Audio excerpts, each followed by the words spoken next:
Hello everyone, welcome to my channel. I am here to help you today. I know you use this video to fall asleep, so before that, like the video and subscribe to the channel. Also, where are you from and what time are you watching? Now get comfortable and relax. Case 1. Every town has a dark side. The overlook at Harper's Ferry National Park was just another stop on Police Deputy Clark Jackson's early morning patrol route. A scenic viewpoint where tourists would go during the day to photograph the misty mountains of Virginia, or even use it as a jumping-off point for a day of hiking.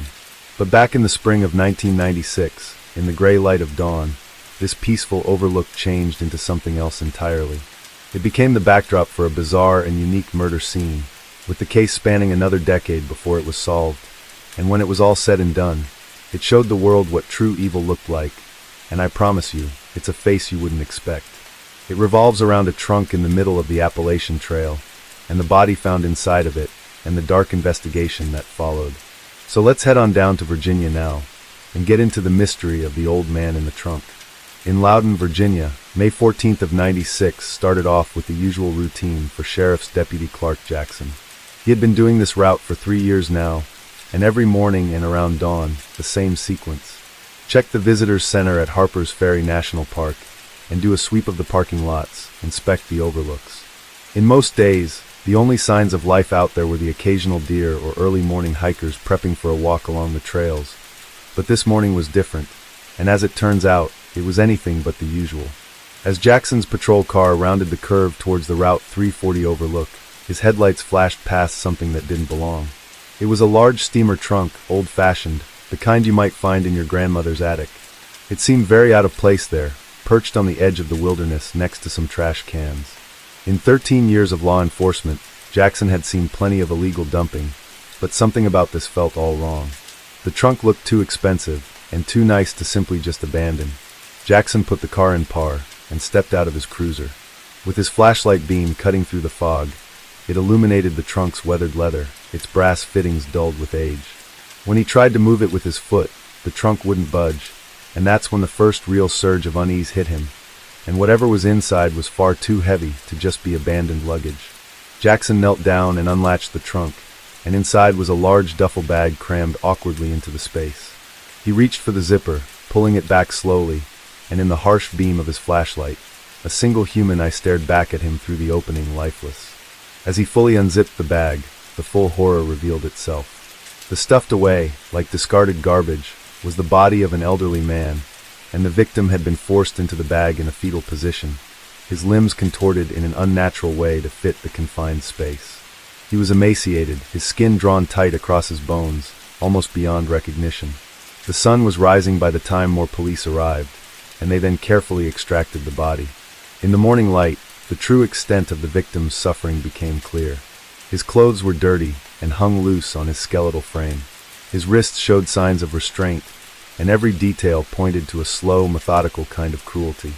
The medical examiner would determine he hadn't been dead long, perhaps 48 hours at most, but his body told a story of prolonged suffering, a nightmare that had lasted much longer than just 2 days. Cuts and abrasions marked his skin, some old and partially healed, others fresh. A significant blow had been dealt to the back of his head, likely disorienting him in his final hours. It was his toxicology report, though, that revealed the most disturbing details. In his blood, they found high levels of sedatives, enough to keep him docile, helpless, at the mercy of whoever had put him in that trunk. This, it appeared, wasn't a sudden act of violence at all, as someone had systematically broken this man down, mentally and physically, before finally putting him in that trunk. In the days following the discovery, investigators found themselves in a frustrating position. They had a body, they had a crime scene, but they had absolutely nothing that could tell them who this man was. No wallet, no letters, no receipts, not even a scrap of paper in his pockets. And so, the investigation team had to start with the basics to try and get a hit. They ran his fingerprints through every database they had access to. Local police records, nothing. State criminal records, nothing. FBI database, complete silence. It was starting to feel like this man had never existed in any official capacity at all. They tried DNA testing next, but this was 1996, and DNA technology was still new and limited. The samples they collected just weren't enough to work with, and the science that would later solve so many cold cases simply wasn't there yet. Next up, the team expanded their search, digging through missing persons reports. They figured if he was systematically broken down, as it had appeared over a long period of time, maybe somebody was looking for him, a spouse perhaps, or a child. They started with Virginia, then expanded to Maryland and West Virginia. Day after day, they compared photos, checked descriptions, and followed up on possible matches. Every lead went nowhere. Every potential match fell apart under scrutiny. They then looked at the trunk itself. Maybe something about it could tell them where it came from or where it had been. Just one piece of physical evidence stood out on that front, though at the time it seemed almost ridiculous. They were these small stains on the outside of the trunk. Splashes of nail polish, pink and purple, dried long ago on the leather, the kind of marks you might find on any teenage girl's belongings. The crime scene photographers documented them anyway, taking close-up shots from every angle. It seemed like such a small, unimportant detail, something that would probably never matter, but those simple nail polish stains, those tiny splashes of color, would eventually crack the entire case wide open, though that would come much later. For now, they were just another dead end in a case that seemed to have nothing but dead ends. The case quickly captured national attention, and here was a murder victim, presumably somebody's father, grandfather, friend, and nobody seemed to be looking for him. No family members came forward to claim him, no concerned neighbors reported his absence, and someone had to be missing him, you'd think. People don't just disappear without anybody noticing, and whoever had put him in that trunk had done more than take his life. They had erased him, and they had systematically removed every trace of who he was. And so the case went cold for 7 long years. The old man in the trunk remained nameless, just an unclaimed body in the morgue, another unsolved case in the files. However, in January of 2003, a breakthrough came from an unexpected source. The Department of Defense granted the FBI access to its internal fingerprint database, and suddenly, Gondo had a name, Jasper Frederick Watkins. Known to his friends as Jack, Watkins was no ordinary victim. He was born on March 21st of 1920 in Richmond, Virginia. He was part of that generation of Americans who grew up during the Great Depression, and who learned the value of hard work and helping others even when you had nothing yourself. Jack was barely 21 when he heard his country's call. He enlisted in the Army just weeks before Pearl Harbor, not knowing that the world was about to change forever. Like so many young men of his generation, he traded his civilian clothes for a uniform and headed off to war. He would spend the next 4 years of his life fighting in World War II, witnessing humanity at its worst while displaying humanity at its finest. He survived one of history's deadliest conflicts and came home and built a life for himself, only to meet his end in a steamer trunk on a foggy Virginia morning. That's just no way for someone like Jack to end up, and he deserved much more than that. As investigators began to dig into Jack Watkins' life, they discovered something disturbing, but also could lead them right to the killer. Someone was still cashing his Social Security checks nearly 7 years after his death. Where they were sent to? A P.O. box in Ellicott City, Maryland. That's when the investigators began to uncover a story so twisted and calculated that it would challenge everything they thought they knew about evil.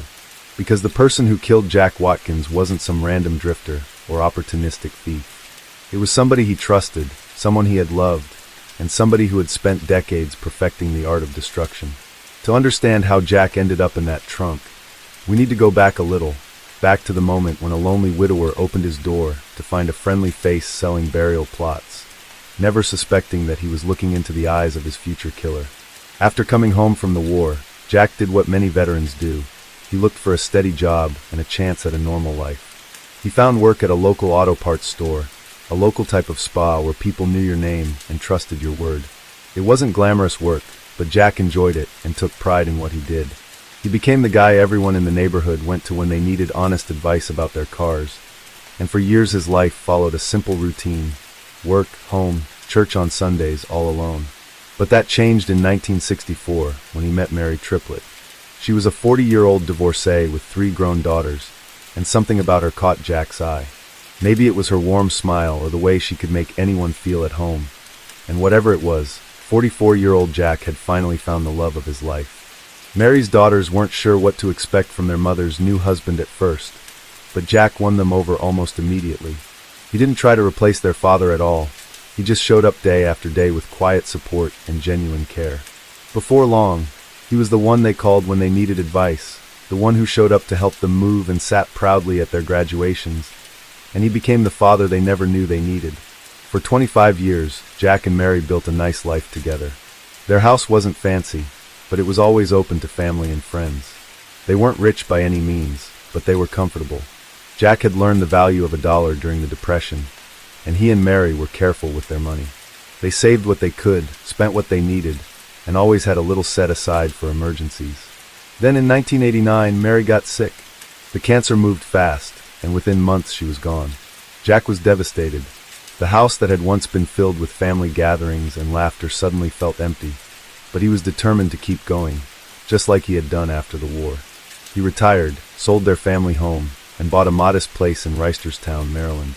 It wasn't much, just a small house on a quiet street, but it was enough for him.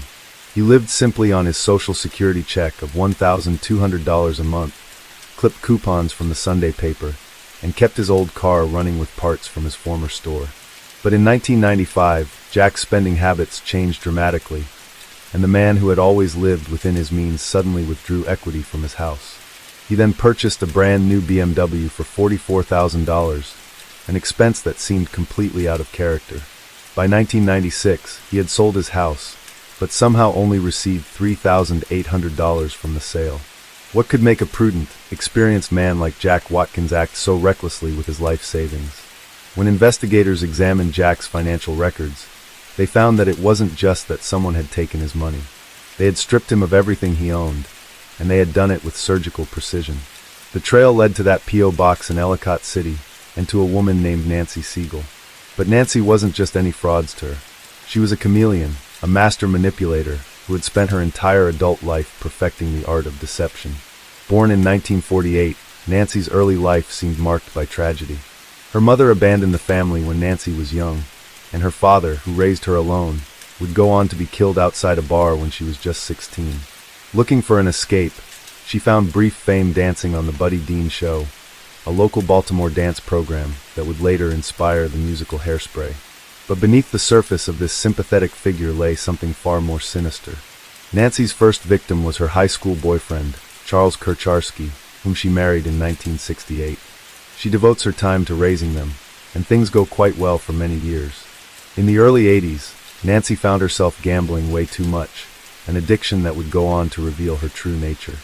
I think underneath, it was controlling her more than she was controlling it. To make back some money, she started taking out loans and credit cards in her husband's name, and he didn't have a clue. She begins opening lines of credit in her husband's name. By the time they divorced in '85, he was $120,000 in debt and had no choice but to file for bankruptcy. He was victim number one.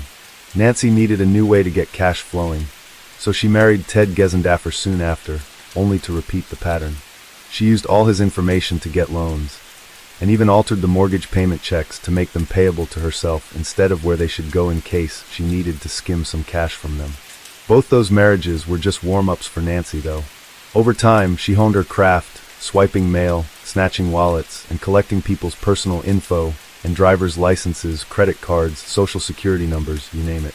Though she got arrested more than once, the charges were scattered across different towns, and so she never spent more than 2 weeks behind bars. And then, in November of '94, while selling burial plots door to door, Nancy crossed paths with the perfect victim in Jack Watkins.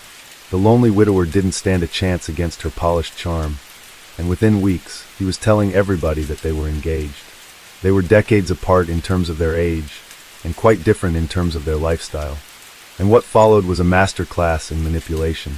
Nancy had Jack take out over $60,000 in mortgages, and then she got a bunch of credit cards under his name to max them out in no time. She isolated him from family and friends, making him unavailable when they tried to check in on him. Nancy would intercept Jack's phone messages and never pass them along. But eventually, Nancy's plans were complicated by a new romance, and while stealing Jack's cash, Nancy then began romantically seeing Eric Siegel, a lone broker with a lot of money.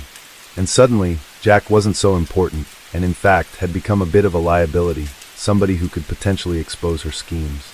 And since Nancy had never been one to leave loose ends, she began to plan. As a result, she had to do something with Jack. After forcing him to sell his home in April of '96, Nancy moved Jack into her house. What happened next was almost too cruel to comprehend. She began drugging him with sedatives and slowly started to starve him to death.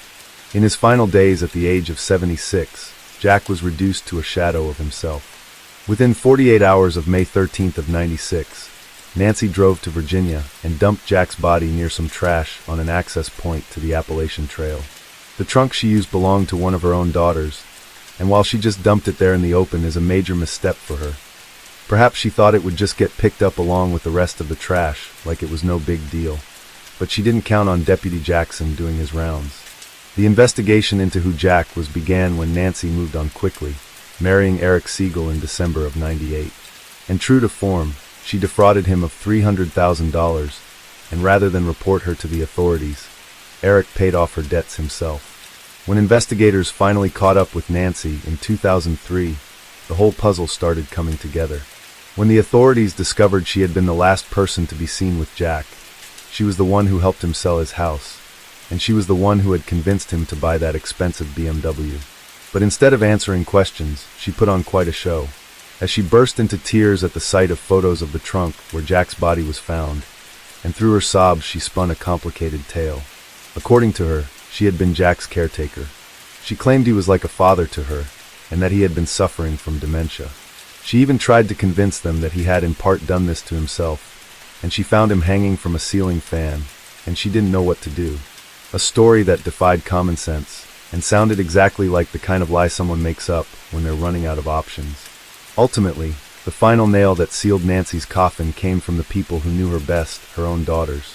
And they knew all too well about their mother's criminal history, and she had even stolen their identities and ruined their credit.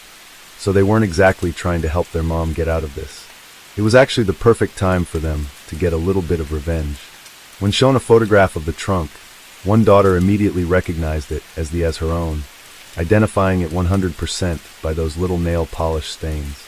In January of 2004, Nancy Siegel was indicted on multiple charges, including murder, theft of government property, identity theft, bank, wire, and mail fraud.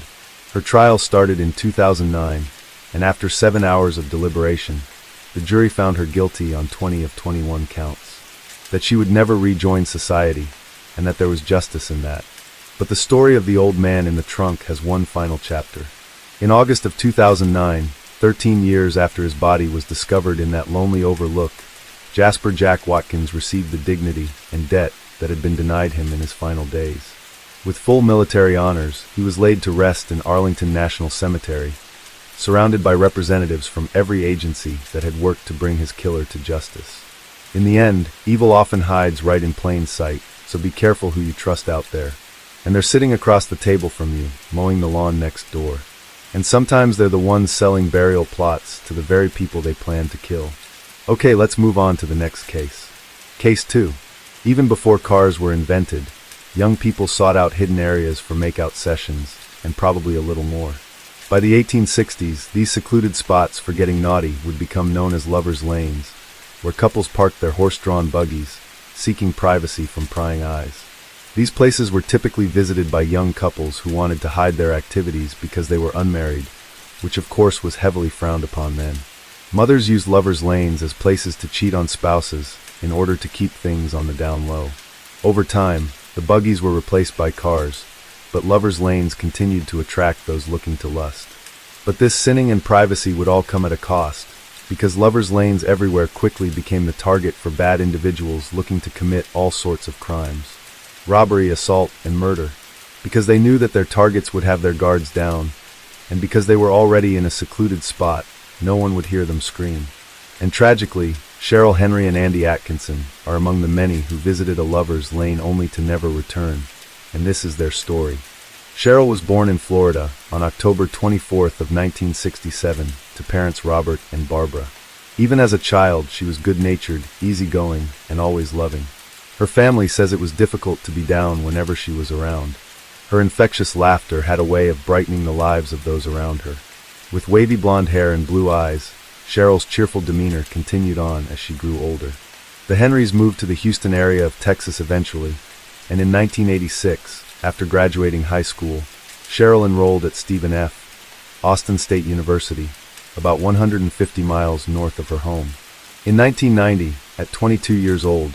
She then returned to Houston, where she found work as an optometrist while planning for her and her sister Shane, who was 3 years younger than her, to live together. In the meantime, she was staying with her mom, and it was that summer that Cheryl met Andy. Garland Andrew Atkinson, known to his friends as just Andy, was born to parents and in Garland on September 6, 1968, in North Carolina. Andy's folks were young at the time. His dad was 18 and his mom just 16, and shortly after his birth, the Atkinsons divorced, leaving him to be raised by his grandmother for much of his life. Despite this somewhat rocky upbringing, Andy was known to be a happy baby and child. Longing for a real sense of family, he grew up inseparable from his cousin Timmy. In 1977, Andy's father Garland relocated to Houston amid some legal troubles in North Carolina. Garland had gotten into trouble after accidentally shooting a man in the face during a fight that occurred at Rick's Lounge. The man survived and all charges were later dropped. It's worth noting so you understand a bit better the type of person Garland was, as it's possible to come into play later on in the case. Initially, Andy moved to Houston with his dad, but he decided he didn't want to stay and quickly moved on back to North Carolina. This was for the best, as not long after, his father found himself in trouble again with the law, and this time he was busted for dealing drugs. Garland spent the next several years in prison, where Andy made the trek to visit him once a month. Upon his release, Andy visited his father in Houston for weeks during summer break. Garland often asked Andy to move in with him permanently, but Andy wasn't interested in this, as he wanted to be with his friends back on the East Coast.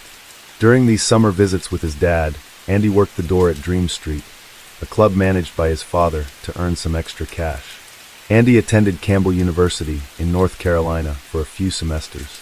However, driven by a desire to connect back with his father, and perhaps seeing more opportunities out there, he headed out to Houston in early June of 1990. He began working at a Gold's Gym, enrolled at the University of Houston, and was due to start classes in early September. However, tragedy would strike before that would ever happen. In early August, Andy, along with a friend, decided to catch up at one of their usual night spots, a popular place called the Yucatan Liquor Stand. That particular night, one of Andy's buddies brought along a girl he was seeing, and she, in turn, introduced her friend. This friend was Cheryl Henry, and from their first encounter, both Cheryl and Andy were feeling the butterflies. Cheryl didn't usually get worked up over boys, yet here she was, utterly enamored with Andy. Her sister had never seen her so blissfully happy.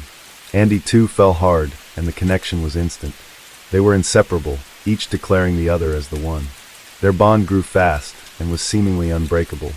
On the night of August 22nd, the couple in love headed out on the town on a double date with Cheryl's younger sister Shane and her boyfriend. They hit up Bayou Mama's, a nightclub right in the heart of Houston on South Gessner Road. They sipped some cocktails and shared a few laughs. Shane vividly remembers the affectionate exchanges between her sister and Andy, playfully teasing them and telling them to go get a room. And at around 11:30 p.m., they did exactly that. At least, sort of.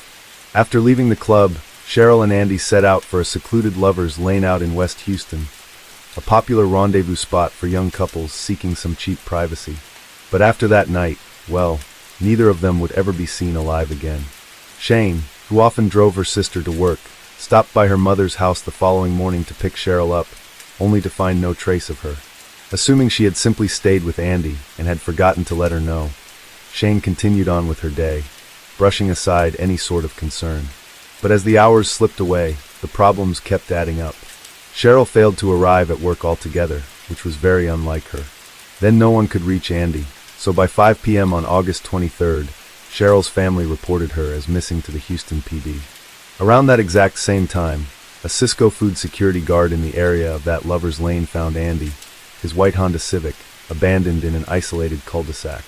Initially, that security guard wasn't alarmed, but when the car was still sitting there at 8 p.m. when he made his next set of rounds, he felt the need to investigate a bit further. As he approached, he noticed the windows were rolled down, which allowed him to get a clearer look inside. From there, he saw the key still sitting in the ignition, and the seats fully reclined. Scattered on the passenger's side floor were Cheryl's shoes and her purse. But what really grabbed his attention was what appeared to be some fresh bloodstains inside the vehicle. At that point, the guard contacted the police. After phoning them, he then decided to phone a number found in the purse.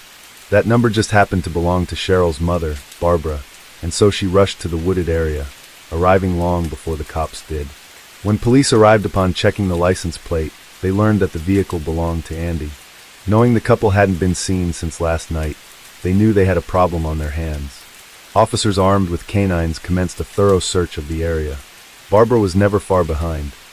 It was just before midnight on August 23rd when a cadaver dog led them to an utterly gruesome discovery. It was Cheryl's body around 200 yards away from Andy's car. Her death was so brutally violent that officers had to restrain her mother, shielding them from the horrific sight. Nearby, another unsettling discovery awaited. The killer had meticulously laid out Andy's golf clubs and balls from his trunk, forming a trail that pointed directly to Cheryl's location. The girl was found face down, naked, and covered with decaying cedar fence boards. Her clothing had been savagely cut away, her underwear stuffed into the pocket of her jeans.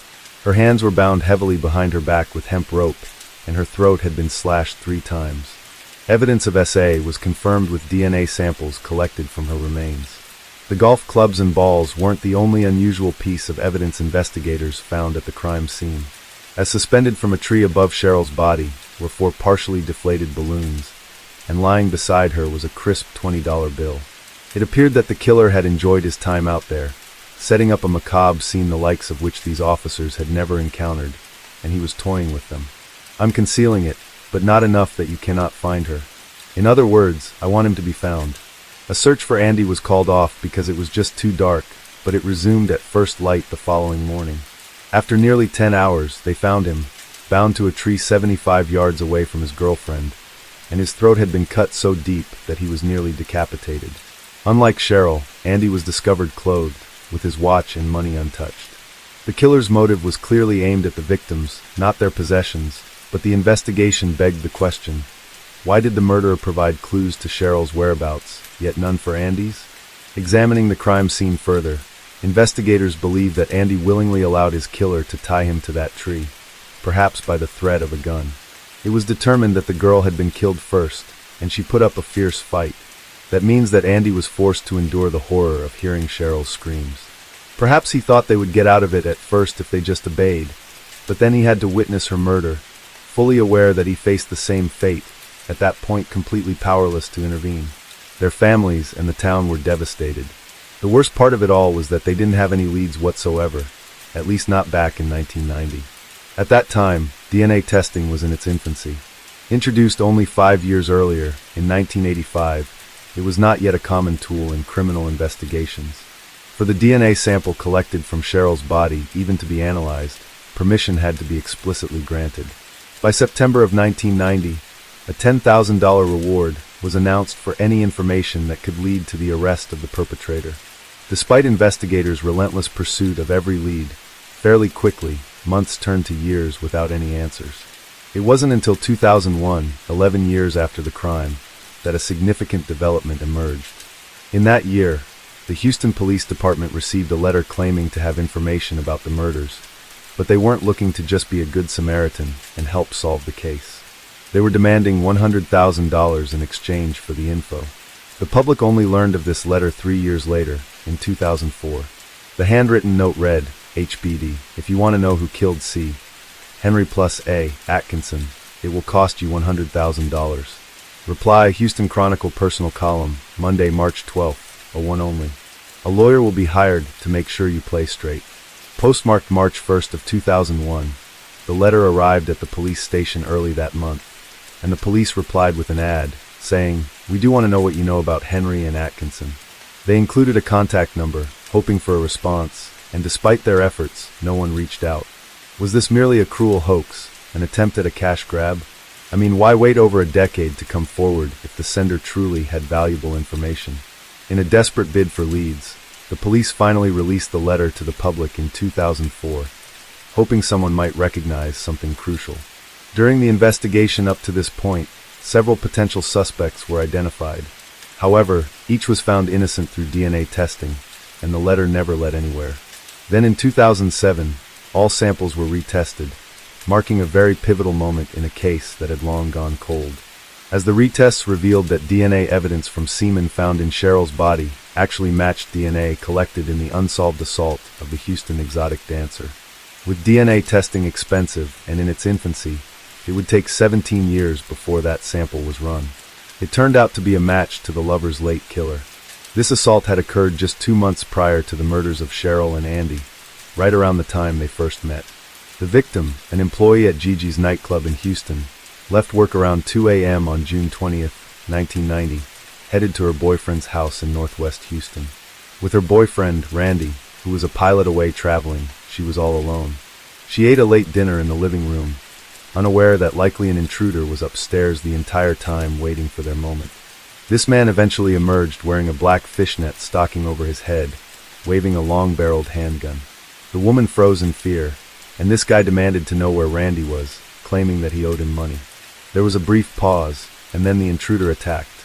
He grabbed her and wrapped her wrists tight with duct tape, and then pulled $200 from her purse, her pay for working that night, and stuffed it in his pocket. He then blindfolded and gagged her, and placed a pillowcase over her head and threw her onto the bed.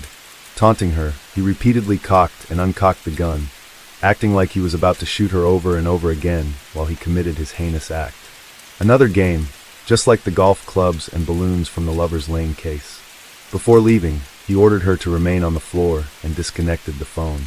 Despite wearing the stocking over his head, the victim provided a detailed description. The attacker was described as a white male in his late 20s to mid-30s, about 6 feet tall and weighing 180 pounds, black hair and an olive complexion. He wore black gloves, a dark shirt and dark pants, possibly a uniform of some sort. His stance was described as very forceful, military-like. The victim helped generate this sketch of her attacker, which was also aged. Something else that stood out: he had a very forceful, military-type stance about himself. Although DNA was collected, testing was too new and costly, delaying the analysis for 17 years, only to find it matched the DNA found on Cheryl. The similarities in each case raised many questions. Could Cheryl and Andy have known their killer, as it appeared in the case of the exotic dancer that the perpetrator knew Randy, the boyfriend? Authorities speculated that the suspect likely frequented or worked at a local strip club, and when re-interviewed, the female victim actually disclosed that she had previously worked for Andy's father at the club that he managed. So was that just a coincidence, or was somebody perhaps out for revenge? In May of 2008, the police released a composite sketch of the perpetrator, based on the victim's description, aged to reflect how the attacker might look now. Yet despite these efforts, his identity still remains elusive. The DNA which links one individual to both crimes has not matched any profiles in any national databases, or any of the 23andMe type places either. It might be a matter of time before that happens, but also 34 years have passed, which is a long time. Today, the case remains unsolved, and the killer is still at large. But what have they been up to since then, and how has their life gone? I'm more bothered with just knowing what happened, who did it.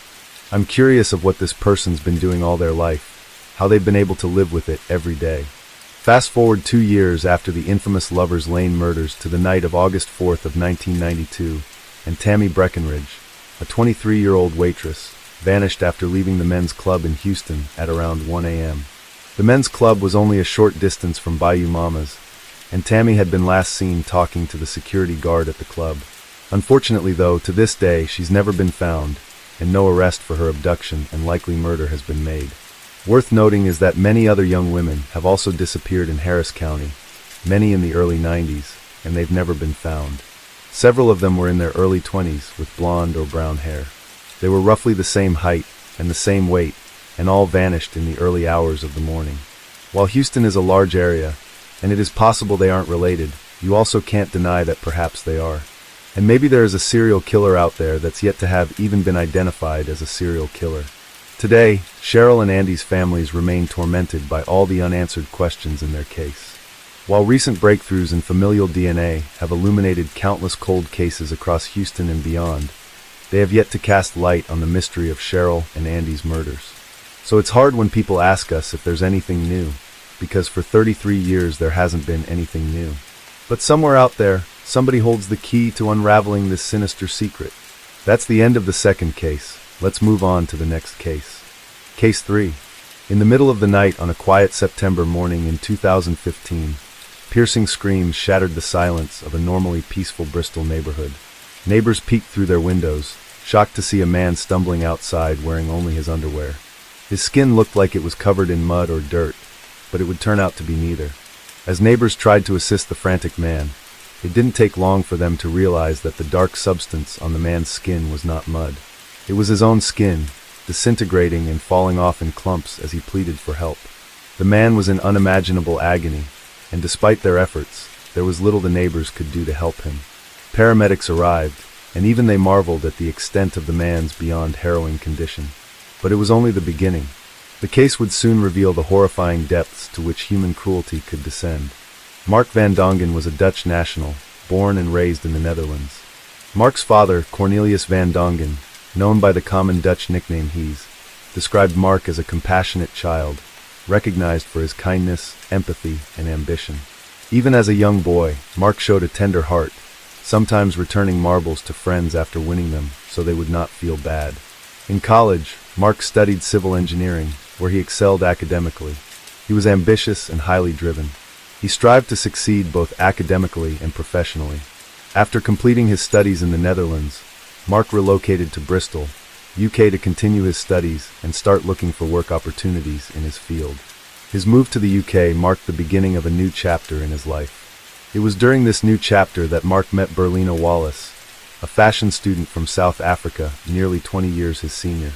Mark and Berlina began dating in 2010, and their relationship initially looked promising, with the pair quickly becoming close.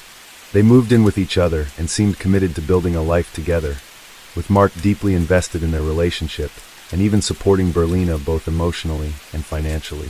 But over time, problems arose as Berlina started to become emotionally volatile and controlling. Mark's friends and family grew increasingly concerned as they witnessed Berlina's emotional manipulation and frequent outbursts of anger. The couple's arguments would escalate as Berlina tried to control many aspects of Mark's life. Friends saw visible evidence of her violence, namely scratches on Mark's body, and learned that Berlina had once poured boiling water on Mark as he slept. When he sought treatment for it, he told a doctor that he had accidentally tipped tea over himself. In private, he confided in friends that Berlina had either hurt or threatened him on numerous occasions. Each time Mark would try to distance himself, Berlina would resort to emotional blackmail, including threats of self-harm, trapping him between his desire to leave and concern for her well-being. Despite the turmoil, Mark stayed in their relationship for 5 years. By August of 2015, Mark had reached his breaking point. He decided it was time to break up with Berlina. Seeking a fresh start, he met another woman named Violet Farquharson online, and they soon began a new relationship. But Berlina did not let go so easily, sending Mark a series of emotional texts laced with guilt and threats. Mark tried to maintain peace by offering to continue supporting Berlina financially even after their breakup, hoping to prevent her from spiraling further. But she continued to become even more volatile, and her jealousy turned into an obsession. She started stalking Mark and harassed both him and his new girlfriend with silent phone calls. Mark reported feeling fearful of Berlina, particularly after she threatened to harm herself. According to one friend, she even threatened to perform that self-harm, then make it appear as though Mark was responsible. Mark confided in both his father and friends that he was afraid of what Berlina might do next, but he also felt obligated to check on her periodically for both of their sakes. Then, in September of 2015, in an attempt to end things amicably once and for all, Mark visited Berlina's flat one final time. Mark told his new girlfriend Violet of his intentions to sever all ties with Berlina, then headed to her flat around 10 p.m. Once he arrived, the conversation quickly turned heated. Berlina refused to accept that Mark had moved on, clinging to their relationship despite his efforts to break things off. According to Violet, Berlina told Mark that she would go stay at a hotel for the night, so Mark ended up staying the night at Berlina's. And not just at her flat, but in her bed. It was an odd narrative of events given Berlina's supposed plan to leave for a hotel, raising questions about Mark's account to Violet and the true nature of the evening.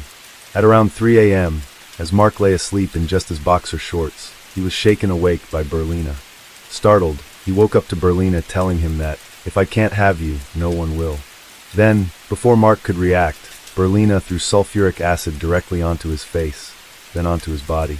The liquid burned instantly, searing through his skin and muscles. Mark screamed in agony as he scrambled out of the bed in unbearable pain. Barely able to see, he stumbled out of the flat and into the street, his skin melting away in clumps. He screamed for help as voice-waking neighbors rushed to their windows. At first, they thought it was a prank. One neighbor thought the commotion was caused by wailing foxes, grabbed a golf club, and ran outside. Another neighbor initially thought Mark was covered in mud. To both of them, it became horrifyingly clear that it was a man in agony, and that his skin, not mud, was melting off of his body. Neighbors guided Mark into a nearby flat and put him in a cold shower, desperately trying to ease his pain. Despite their efforts, the damage was already done. When paramedics arrived, Mark was foaming at the mouth, blinded, and in unimaginable pain. One paramedic noticed that the iris of his left eye had been completely melted. To paramedics, it was obvious that Mark's injuries were catastrophic. His face and upper body were covered in deep chemical burns, with the acid eating through his skin and muscle tissue. Mark was barely able to speak through the pain, his words slurred as he gasped for air. His body convulsed from the shock, and acid residue still clung to parts of his skin, intensifying the damage with every second. Despite his agony, Mark managed to identify Berlina as his attacker. He begged the paramedics to check on his new girlfriend, fearing that she might also be targeted by Berlina. But she was not. His girlfriend was completely fine. In fact, Berlina was still in her flat, sitting calmly, unmoved by Mark's piercing screams echoing through the neighborhood in the middle of the night. Instead of calling for help, Berlina picked up the phone and called a friend, showing no sign of remorse whatsoever for the unbearable suffering she directly caused. The paramedics worked quickly, administering oxygen and pain relief to combat his labored breathing and stabilize him. As he was being rushed to the hospital, police officers arrived at the scene to investigate. They quickly gathered information from neighbors, who confirmed how Mark had identified Berlina as his attacker. Their observations, combined with Mark's account to paramedics, gave police enough cause to act swiftly. They arrived at Berlina's flat and found her sitting calmly on the sofa, showing no visible signs of distress. Despite the chaos unfolding just outside her door, she remained indifferent, offering no assistance to the person she attacked. Officers noted her detached demeanor. They took her into custody, arresting her on suspicion of causing grievous bodily harm. Meanwhile, back at her flat, police collected the acid bottle she had used, which was now missing its original label, a clear indication of her intent to conceal what it contained. Law enforcement also seized Berlina's electronic devices, hoping to uncover evidence of premeditation. Berlina's behavior remained eerily calm throughout the initial stages of her arrest. As police began questioning her, she insisted that she had no idea the bottle contained acid, claiming instead that she thought it was water. Back at the hospital, the trauma team observed burns covering 25% of Mark's body, with many areas of exposed flesh already turning black. It was clear to the medical team that they were dealing with one of the worst acid attacks they had ever seen. As his condition deteriorated, doctors moved Mark to the intensive care unit, where he was placed into an induced coma to give his body a chance to stabilize and cope with the trauma. His left leg, already showing signs of poor circulation from the acid exposure, raised immediate concerns among the doctors. Meanwhile, police proceeded with their investigation. What they uncovered was weeks of meticulous planning and a disturbing state of mind leading up to the attack.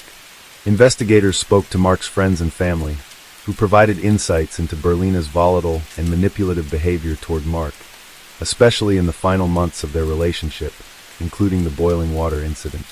They painted a relationship of escalating violence and control that culminated in the attack. They also gathered evidence of Berlina's own admissions to therapists that she had anger issues dating back as far as her teenage years, including her telling one psychiatric nurse the year before the attack that she gets an adrenaline rush when someone says the wrong thing to her, and that she feels like she could destroy everything around her when that occurs. Then there was the purchase of the acid. On September 2nd, Berlina ordered a bottle of 98% concentrated sulfuric acid from Amazon. After receiving it, she deliberately removed the label which stated that the acid causes severe burns and eye damage to conceal what the bottle contained. Law enforcement contended that she did so to prevent detection of the colorless substance, making it impossible for anyone unfamiliar with the contents to recognize it as sulfuric acid. A search of Berlina's electronic devices revealed that her choice of sulfuric acid was by no means random. In the weeks leading up to the attack, She had performed 82 searches related to sulfuric acid, visiting dozens of websites, including reading about the long-term injuries and physical damage inflicted on victims, and reviewing detailed case studies of previous attacks. The extent of her search history made it clear that the attack was not impulsive. It was carefully planned. And then there was the fact that Berlina made no attempt, had no desire whatsoever to assist Mark after her brutal attack. As the acid instantly took effect and sent Mark into the most excruciating pain imaginable, Berlina sat back and reveled in the suffering she caused, demonstrating to authorities her complete level of maliciousness and callousness to be able to ignore someone writhing in such excruciating agony. All the evidence led investigators to the conclusion that the attack was deliberate and premeditated, despite Berlina's claim to the contrary. Berlina continued to deny that she intended to harm Mark. She claimed she believed the bottle contained water, not acid, and went as far as suggesting that Mark had planted the acid to deceive her into drinking it. Investigators found this hard to believe. In fact, during their investigation, they discovered that one of her internet searches led her to a source containing a strikingly similar scenario, nearly identical to the acid planting accusation she made against Mark. After being placed in a medically induced coma, Mark spent 4 months in intensive care as doctors at Southmead Hospital fought to stabilize him. When he finally awoke, the full extent of his injuries became devastatingly clear. As a result of neuropathy, he suffered from the loss of use of his muscles. Mark was paralyzed from the neck down, unable to move anything except his tongue. The acid had burned so deeply into his lower left leg that amputation was the only option to prevent further complications.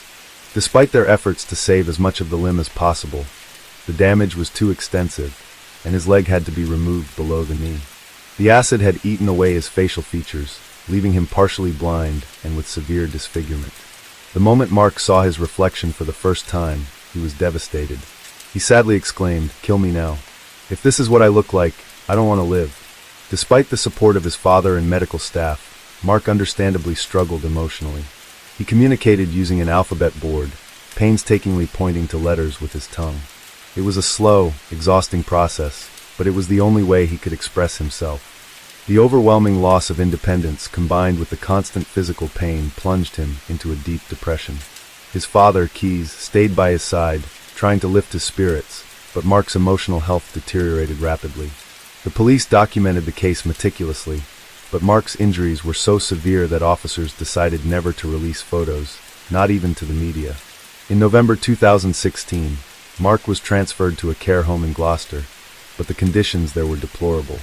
Keys drove 800 miles to visit his son, only to find him covered in his own feces, crying out for help.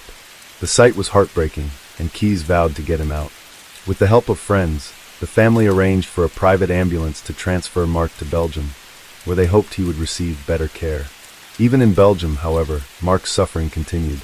The acid had burned through membranes and bone, leaving holes in his body that caused constant, excruciating pain. The medical staff in Belgium did their best, but the hospital lacked a ward specifically equipped to care for someone with injuries as severe as Mark's. Every nerve in Mark's body seemed to be on fire, and the holes in his bones caused relentless pain. Mark grew increasingly despondent, so despite the progress he was actually making, like finally being able to speak again, he asked his father, "What's the point if all I can do is look at the ceiling?" Then, as if his suffering wasn't enough, Mark's condition worsened when he developed a severe lung infection. Treating the infection would require a tracheotomy, or 2 inserted into his throat. The procedure would save his life, but it would also take away his ability to speak, a small but vital comfort that had allowed him to maintain some connection with his father. For Mark, this was the final blow. Facing a life of paralysis, unrelenting pain, and now silence, Mark told his father that he could not go on any longer. With his family's support, Mark applied for voluntary euthanasia, which is legal in Belgium under certain conditions. His application was reviewed by 3 medical specialists, all of whom confirmed that Mark's was a case of unbearable suffering, both physical and psychological. They approved his request. So, on January 2nd, 2017, Mark spent his final moments with his father, whom he had asked to stay by his side until the very end. At 7:15 p.m., doctors inserted a catheter into Mark's heart, ending his life and suffering at the age of 29. Berlina Wallace's trial began in April 2018, nearly 3 years after the attack. She pleaded not guilty to murder and manslaughter, insisting that she believed she was throwing water, not acid. However, her version of events quickly fell apart under scrutiny. The prosecution presented overwhelming evidence that the attack was both malicious and premeditated. They detailed Berlina's purchase of concentrated sulfuric acid, her deliberate removal of the label, and the extensive online searches she conducted on acid attacks. They argued that Berlina's intent was not just to harm, but to permanently disfigure Mark, ensuring that no other woman would ever want him again. Witnesses testified to Berlina's controlling and abusive behavior, painting a picture of a toxic relationship fueled by jealousy and manipulation. Mark's death, which occurred months after the attack, complicated the charges. Although Mark initially survived the attack, his catastrophic injuries were what led him to seek euthanasia. The prosecution contended that Berlina's actions directly caused Mark's death, so a charge of murder was brought before the jury. But with euthanasia being involved, the jury had to consider whether her actions were the sole cause of his death, or whether there were any other contributing factors. Berlina's defense attorneys argued that since Mark voluntarily ended his life, Berlina could not be held fully accountable for his death. In the end, the jury was not convinced that Berlina's actions met the legal threshold for murder or manslaughter. So the jury found Berlina not guilty of both murder and manslaughter, leaving many people stunned. They did, however, find her guilty of throwing a corrosive substance with intent, a serious charge that carried a significant sentence. For the sentencing, the judge delivered a powerful statement that perfectly reflected both Berlina's ruthlessness as well as the extreme devastation she inflicted. The judge stated, in part, on the 2nd of September, 2015, you bought a liter of 98% concentrated sulfuric acid. If necessary, your intention was to use the acid to attack Mark Van Dongen, because you wanted to and had left you for another woman. You removed the label from the bottle containing the colorless fluid, which stated that the acid causes severe burns and eye damage. You did so to prevent detection of the acid in your home. You chose your moment for the attack. It occurred when Mark Van Dongen, wearing only boxer shorts, was asleep in the bed which you had shared in your flat. Vulnerable, almost naked, he awoke but had no real opportunity to avoid the focus of your acid attack, namely his face and then his body. The burns which Mark sustained covered 2/3 of his face and a large percentage of his upper chest, arms, and upper thighs. The burns were almost all full thickness, affecting 25% of his total body space. As a result of skin graft procedures, over 40% of Mark's total body area was affected by the burns. A consultant in burn surgery said there had been no equivalent patient with similar extensive injuries following a chemical attack. Mark spent a total period of 11 months in the intensive care unit. He underwent a number of operative procedures. His left leg had to be amputated. He lost the sight in his left eye and damage was caused to the sight in his right eye. The doctors had to use the strongest pain relief, which in themselves caused difficult side effects. For 4 months, Mark was not really able to communicate. He sustained not only burns but injury to the systems of his body. When in ICU, he suffered recurrent chest infections, septicemic shock, his kidneys were injured, there were problems with his gut, and bleeding from a bowel. His heartbeat and liver function were altered. At the time of his discharge from the hospital in November 2016, he was paralyzed from the neck down with no movement in his upper arms and legs. Had Mark survived, there would have been further operations. He would have required extensive care for the rest of his life. Another treating clinician said that his physical appearance would never be restored to anything which could be described as normal. He had been permanently and irrevocably drastically disfigured. The facial scarring was categorized as the severe end of very severe scarring. Berlina Wallace was sentenced to a minimum of 12 years in prison. Berlina Wallace's conviction and sentence sparked mixed reactions. While her conviction offered some sense of justice, many, including Mark's family, felt the sentence was insufficient given the extent of his suffering. The case also reignited public debate over the use of acid as a weapon, prompting discussions about stricter regulations and harsher penalties for acid attacks. This heightened attention contributed to the enactment of the 2019 Offensive Weapons Act. That's the end of Case 3. Let's move on to the next case. Case 4. Stephen Beard, a retired television executive, was startled awake on October 2nd, 1999, to find his innards lying where his belly should have been. Conscious but bewildered, he reached for a phone on his nightstand and dialed 911 for Austin, Texas. "I need an ambulance," said Beard, 75. My guts just jumped out of my stomach. They blew out. Yeah, they blew out of my stomach. They're lying on my stomach. Okay, said the 911 operator. They're laying on your stomach? I'm in awful pain, Beard said. How did this happen? It just happened. I woke up. I just woke up. After another brief exchange, the operator said, I'm having a hard time figuring out what happened. So was Beard. I don't know what happened, he said. I've never had this happen before. As sheriff's deputies and an ambulance rushed toward the house, Beard had the presence of mind to ask the operator to phone his young wife, Celeste, who was sleeping in another wing of the 5,300 square foot mini-mansion in pricey Toro Canyon, west of Austin. But the jangling phone did not rouse the woman. The house was locked tight when help arrived. Rescuers peered through windows until they spotted Beard bleeding in bed. They broke a patio door to get inside. EMS personnel sized up the wound and surmised an incision from a hernia operation had failed. But as they hoisted the 300-pound man onto a stretcher, Travis County Deputy Sheriff Russell Thompson found something on the bedroom floor that explained Beard's intestinal blowout. It was a freshly fired shell casing from a 20-gauge shotgun. Beard was flown by medical helicopter to Brackenridge Hospital in Austin. His wife and her twin teenage daughters, whom Beard had recently adopted, followed him to the hospital in a police car. The girls were joined there by their boyfriends, and the five began a waiting room vigil. Paul Knight, a sheriff's investigator, was sent to the hospital to question them. He posed the query that every homicide investigator must ask the loved ones of a victim of an unsolved violent crime. Any idea who would have done this? Christopher Deuce, the boyfriend of one of the twins, spoke up. How about that crazy Tracy? That crazy Tracy, as the teenager put it, was Tracy Nolene Tarleton.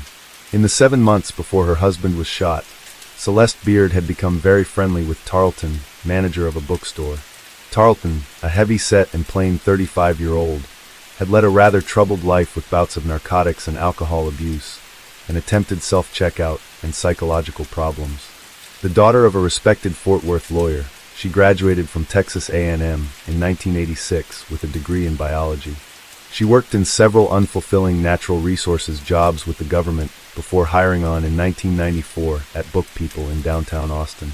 She found her place there, working 60-hour weeks at a place that attracted the most eclectic elements of a very eclectic city. Tarleton was a lesbian, and she felt comfortable sharing her sexuality with the circle of open-minded friends and colleagues she developed at Book People. She excelled in the job and was soon promoted to manager. She earned regional notice in the book world, appearing on C-SPAN to talk about books and turning up in the newspapers from time to time, with comments about a new release or book trends. But in February 1999, Tarleton suffered a very public, nervous breakdown at work, shrieking obscenely and threatening violence. With the encouragement of family and friends, she checked into St. David's Pavilion, an Austin mental health facility, to try to regain her balance. Celeste Beard, meanwhile, was having problems of her own. For one thing, she was spending her husband's money like a crazy person. He gave her a $10,000 a month allowance, but that wasn't nearly enough. Her 3 walk-in closets were lined with hundreds of pairs of shoes, each with a purse to match. She could have gone a year and a half without donning the same footwear. She once went on a $50,000 shopping jag. She would throw extravagant parties for her friends on a whim, and the couple spent nearly $100,000 on a month-long trip to China in 1998. Beard was wealthy, but he was no Donald Trump. He had an estimated net worth of $12 million. In just 4 years of marriage, Celeste had raced through well over $1 million. Beard and his wife often bickered over her spending, but the issue reached a crisis stage when Beard's accountant tallied up her 1998 holiday shopping and entertainment. She had blown nearly $300,000. When Beard vowed to take away her credit cards, Celeste threatened self-checkout. Beard paid to send her away to St. David's Pavilion. Considerable expense, it was true, but one that might save him money in the long run. It was at St. David's in March 1999 that Celeste Beard became acquainted with Tracy Tarleton. Tarleton was immediately smitten by the attractive, leggy Celeste. A few weeks later, she wrote her a love note. Celeste, you are so beautiful. I think about your long, silky body and your incredible long legs, and I just can't stand it. And then I think of your incredible face, and I want to stand outside your building and wail until I get arrested. We won't even talk about what happens when I think about your sweet, tough, sexy voice. Christopher Deuce was not alone in suggesting Tarleton's name to authorities. When news of the Beard shooting broke, any number of people stepped forward to identify her as a possible suspect. Just about everyone, investigators noted, except Celeste Beard. Detective Rick Wines paid Tarleton a visit at her apartment 2 days after the shooting. We asked if she owned a 20-gauge shotgun, and she said yes, she did, Wines told CBS's 48 Hours. Tarleton was an avid skeet shooter. Somewhat reluctantly, she agreed to hand over her shotgun for ballistic testing. The $1,000 Franchi, manufactured in Italy, was engraved with Tracy's name. It had been a gift from her father. A few days later, police had their results. The shotgun shell that we found at the scene came from the shotgun that we found in her house, Wines said. 2 and 2 to me has always been 4. On October 8th, 6 days after the shooting, Tarleton was arrested and charged with assault. Meanwhile, against long odds, Stephen Beard seemed to begin a gradual recovery. His assailant had taken poor aim in the darkened bedroom. His brain and heart were spared, although his digestive organs were decimated. His condition stabilized after a series of 7 surgeries, and the immediate threat to his life seemed to pass. He was eventually released from the hospital, although he was considered to be at continued risk of infection due to the nature of his wound. Shotgun wounds to the midsection can kill slowly. When the digestive tract is perforated, the leakage can prove deadly through any number of infections, including peritonitis or bacterial sepsis in the blood. Beard was treated with antibiotics to head off infection, and his recovery seemed to be on course when he was released from the hospital on January 21, 2000. He died 4 days later. By some accounts, Celeste Beard was a vigilant and loving wife in her husband's final months. Friends said she spent countless hours at Stephen's side, yet there is indisputable evidence that she managed to console herself with a favorite pastime, shopping. Beard's accountant would later reveal that Celeste spent $321,000 during October and November 1999, an additional $249,000 by December 10th, and another $100,000 in the 6 weeks ending March 31, 2000. Investigators reasoned that the circumstances of the shooting were too odd to be a coincidence. A woman who was in love with Celeste Beard had murdered her husband. Common sense would suggest that the widow Beard had played a role. But Tracy Tarleton was not snitching. Prosecutors dangled offers for plea bargains if she would talk, but she sat mute, marking time in jail month after month. A grand jury called to hear evidence in the case was kept active for more than a year after Beard died, because prosecutors hoped Tarleton would have a change of heart and implicate Celeste Beard. They finally gave up, and Tarleton was indicted for murder on February 16, 2001. And then came the unexpected. Tarleton had a revelation, but it had nothing to do with anything proffered by prosecutors. Sitting in jail and reading an Austin newspaper, she saw an item about her beloved Celeste. The widow Beard had gotten over her loss and had quietly wed Cole Johnson, a bartender and musician in a part-time bar band, in a lovely private ceremony amid the mountain splendor of Aspen, Colorado. Dumped for a man, Tarleton began to understand that she had been duped. The enraged woman asked to meet with prosecutors. She spoke the words they had been waiting more than 18 months to hear. "I did it for Celeste." Celeste's marriage to Cole Johnson was her 5th trip to the altar. One could pick nits over the wisdom of each of the blessed events. But without question, the last would prove to be the most unwise. Celeste was raised in Ventura County, California, one of 4 adopted children of Edwin and Nancy Johnson. It was not a childhood filled with Golden State sunshine. She told intimates that she was abused by her adoptive father from age 4 to 12. Her adoptive mother was psychologically unstable and was institutionalized several times. She blamed the abuse for problems later in life. Once, during a conversation that was recorded by her daughter Christina, she said, "Do you know what it feels like when you're 4 years old? You aren't even in kindergarten. Do you know what that does to you?" She said she was later abused by an older adoptive brother as well. Celeste attempted self-checkout during puberty. She got pregnant at age 17, married another teenager, Craig Bratcher, and gave birth to twin girls, Christina and Jennifer. It was a tempestuous brief marriage that included bouts of physical abuse and restraining orders. She was divorced in 1983, but Celeste proved to be the marrying kind. She soon wed Harold Wolf, an Air Force mechanic, but they divorced in 1991.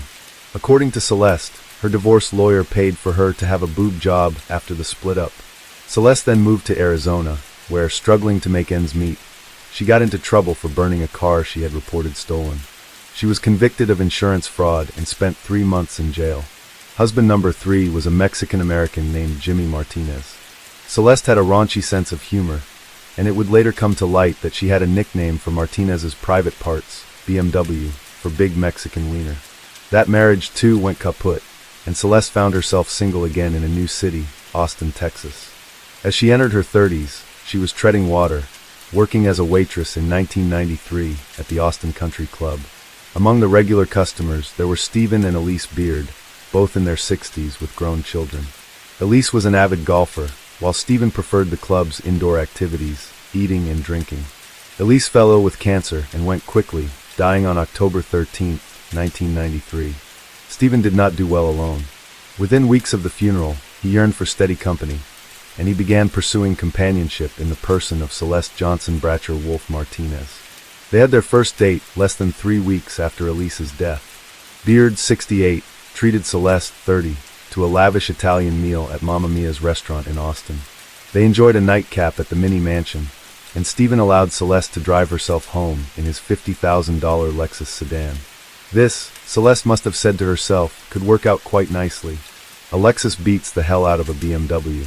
Beard courted Celeste with ardor and an open checkbook. For Christmas 1993, he gave Celeste a $16,000 diamond cocktail ring, a $3,000 wristwatch, and a new Ford Explorer. In the first year of the relationship, Beard paid a $20,000 restitution bill hanging over Celeste's head from the insurance fraud in Arizona, and he funded a custody battle over the twin girls with Celeste's first husband. After 13 months of shacking up, Stephen agreed to make the relationship legitimate. But first, on February 8, 1995, he and Celeste signed a prenuptial agreement. She would get $500,000 and not a penny more if they divorced. If she became his widow, she would stand to get much more based upon a written will. He was generous, but he was no fool. Perhaps that is because nobody ever gave Stephen Beard a dime. The Texas native was a true bootstrapper. He served in the Navy Air Corps and attended college at Texas Christian and Southern Methodist. He worked in radio and advertising in Dallas in the 1950s and 60s, starting at the bottom and climbing steadily up the business ladder. He switched to television in the 70s, and by 1981, he had found financial success as partner and general manager of KBVO in Austin. In 1985, the station became one of the original affiliates of the fledgling Fox network. It grew in value and stature over the following decade. And on October 3, 1994, a year after his wife's death, Beard sold his share of the station for a small fortune. On February 18, 1995, Celeste and Stephen were married at the Austin Country Club. Their honeymoon passion involved a penis-stiffening drug injection that was administered by Celeste. She found the needles and medication unromantic and kind of traumatizing, as she put it. She would later say that the couple had sexual intercourse just twice, on the day she moved in with him and on the day they were married. The first months of marriage did not work out to Beard's satisfaction, perhaps due to Celeste's reticence to wield the sex needle. Beard got so desperate that he filed for divorce just 4 months after the wedding. He withdrew the petition after the couple came up with what Celeste later called the oral sex solution. Sunday mornings at the Beard mini mansion were reserved just for that. "I gotta go make some money," she would tell her daughters and anyone else within earshot as she plodded dourly toward her husband's den for his weekly sexual service. She made certain there were no distractions. Locked up, doors secured, phones disconnected because she wanted Stephen to reach his happy ending as quickly as possible, according to an account in Susie Spencer's book, The Fortune Hunter. She loathed having to stop and begin again once she got started. Once they worked out this sexual kink in the relationship, money became their primary source of conflict. The $500,000 of the prenuptial agreement was a contentious issue for Celeste. And one day, Beard decided to simply give her the money and get it over with. He may have reasoned she would spend less of his money if she had some of her own. He was wrong. The $500,000 was gone in 6 months. After that spending binge, Celeste became increasingly vocal about her distaste for her older, overweight husband. She began to refer to Beard as the fat bastard or the old fool, according to her daughters and friends. More than once, people heard her say with exasperation, "Why doesn't he just die already?" Celeste began spending more and more time at a weekend house Beard owned on the Pedernales River, 40 miles northwest of Austin. She also rekindled an old flame, ex-husband Jimmy Martinez.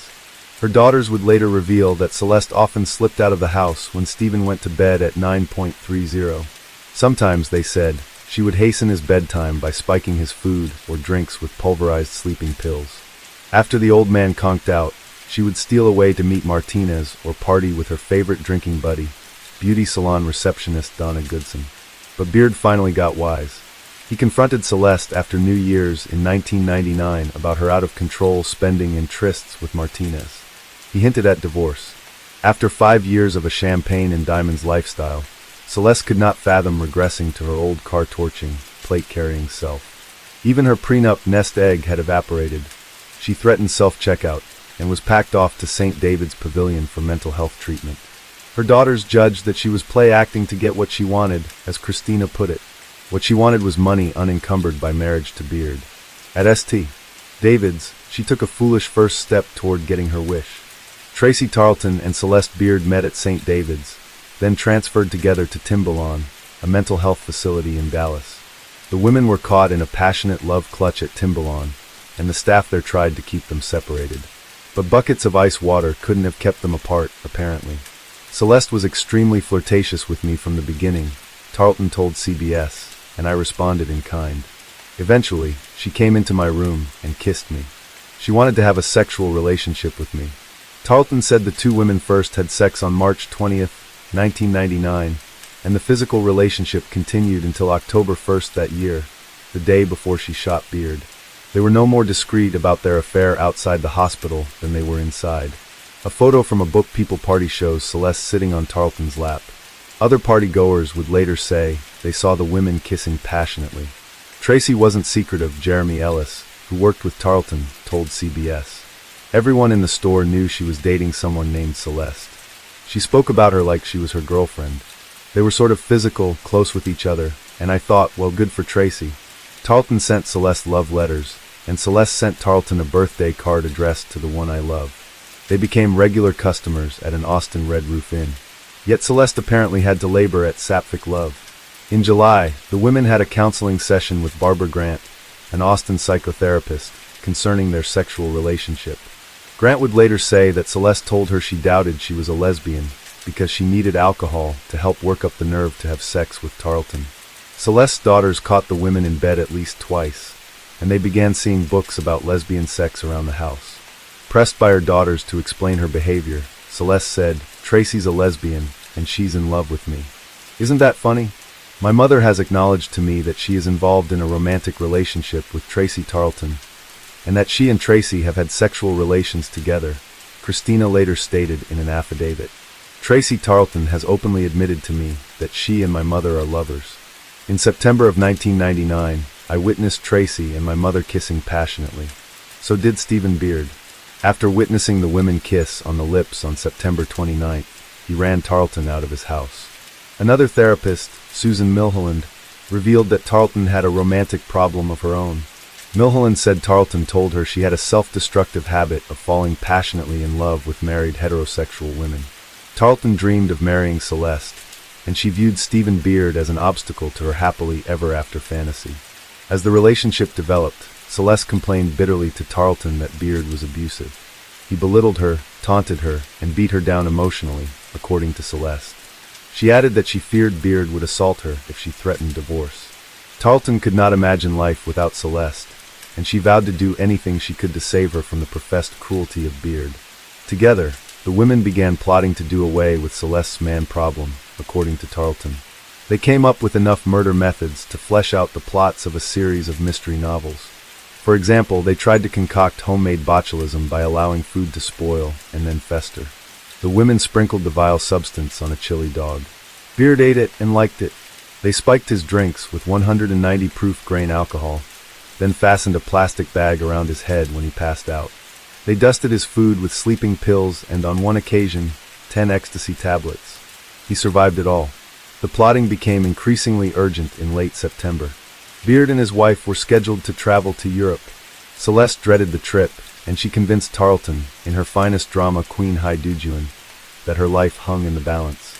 She came over and was just hysterical beside herself, Tarleton told CBS. She said, "I'll never survive this trip." I wanted to help her.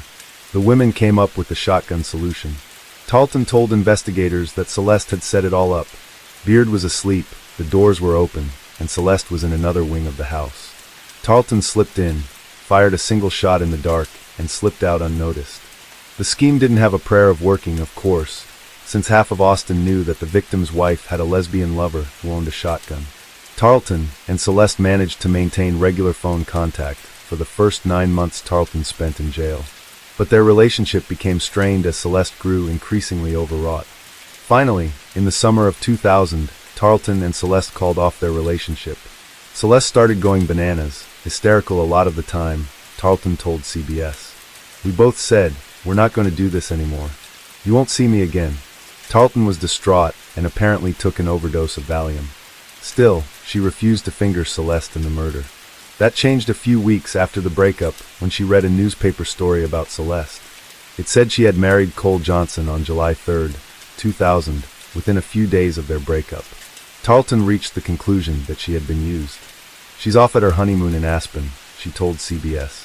"Even I couldn't overlook that.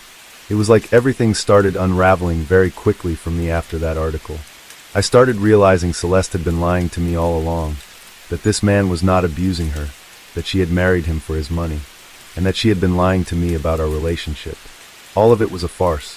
Tarleton sat down with prosecutors and detectives and told her story. Celeste was arrested on March 28, 2002, and charged with her former husband's murder.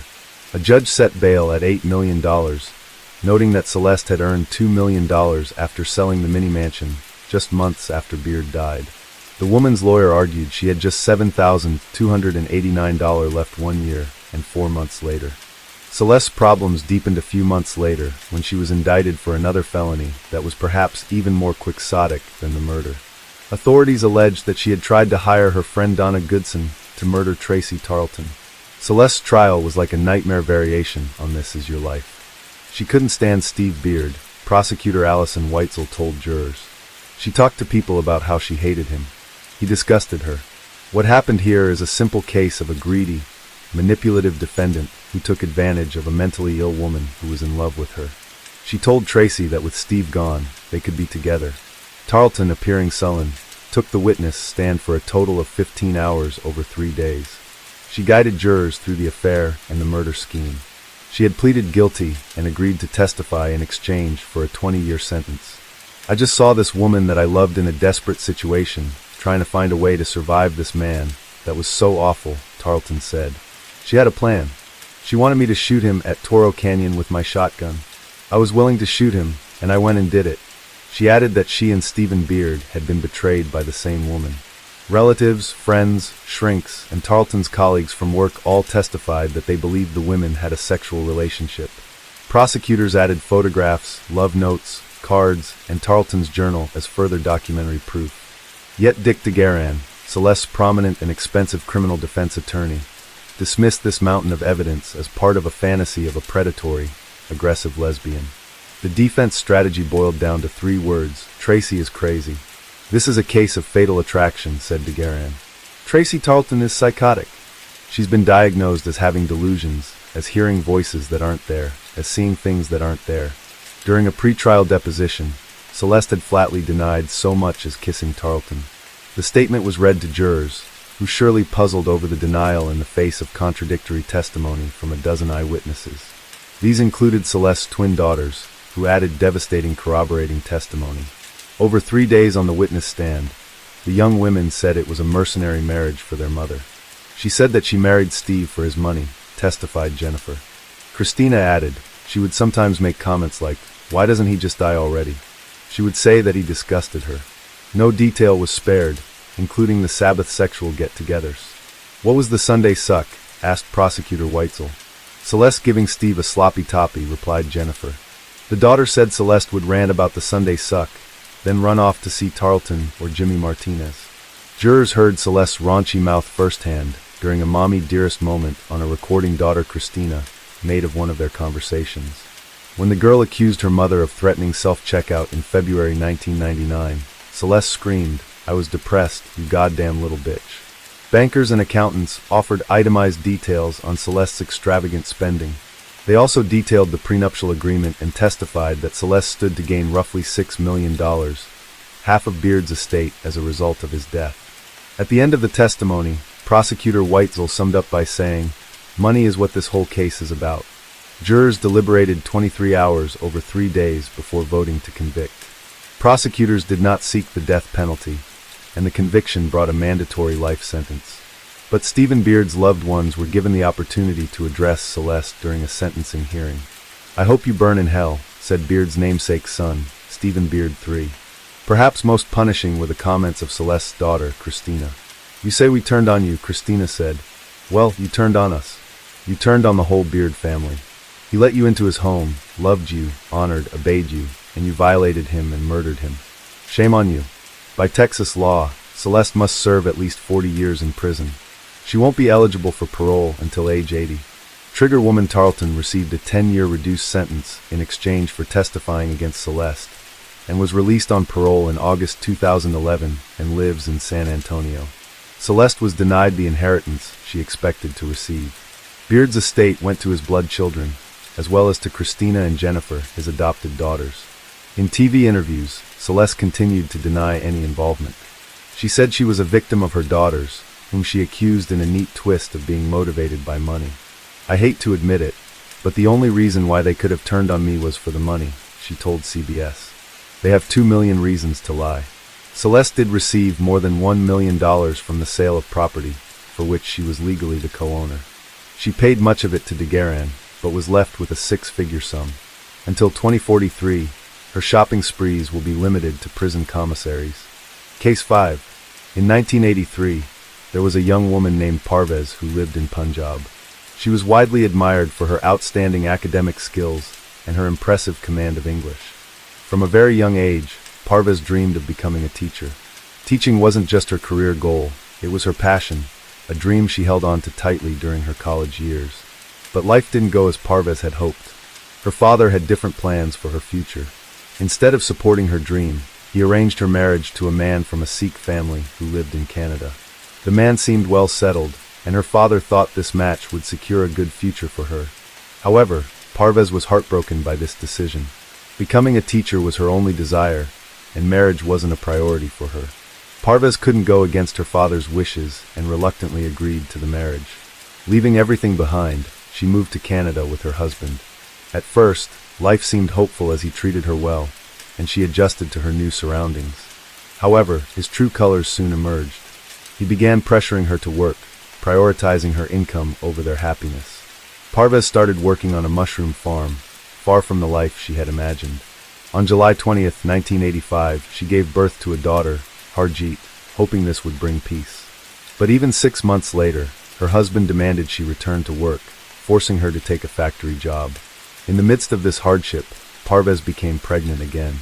Despite her fragile health and the ongoing challenges, she continued working in the factory. Later, in 1988, she gave birth to another daughter. Life continued its exhausting cycle for Parvez, with little support or compassion from her husband. Tensions were running high in Parvez's home, as she and her husband often found themselves in heated arguments. One day, things took a dark turn when her husband lost control and physically assaulted her. This shocking incident pushed Parvez to take a stand. She courageously went to the police and filed a complaint, determined to seek justice for the endured. Her actions led to serious consequences for her husband, who was sent to jail for a week because of the domestic violence complaint.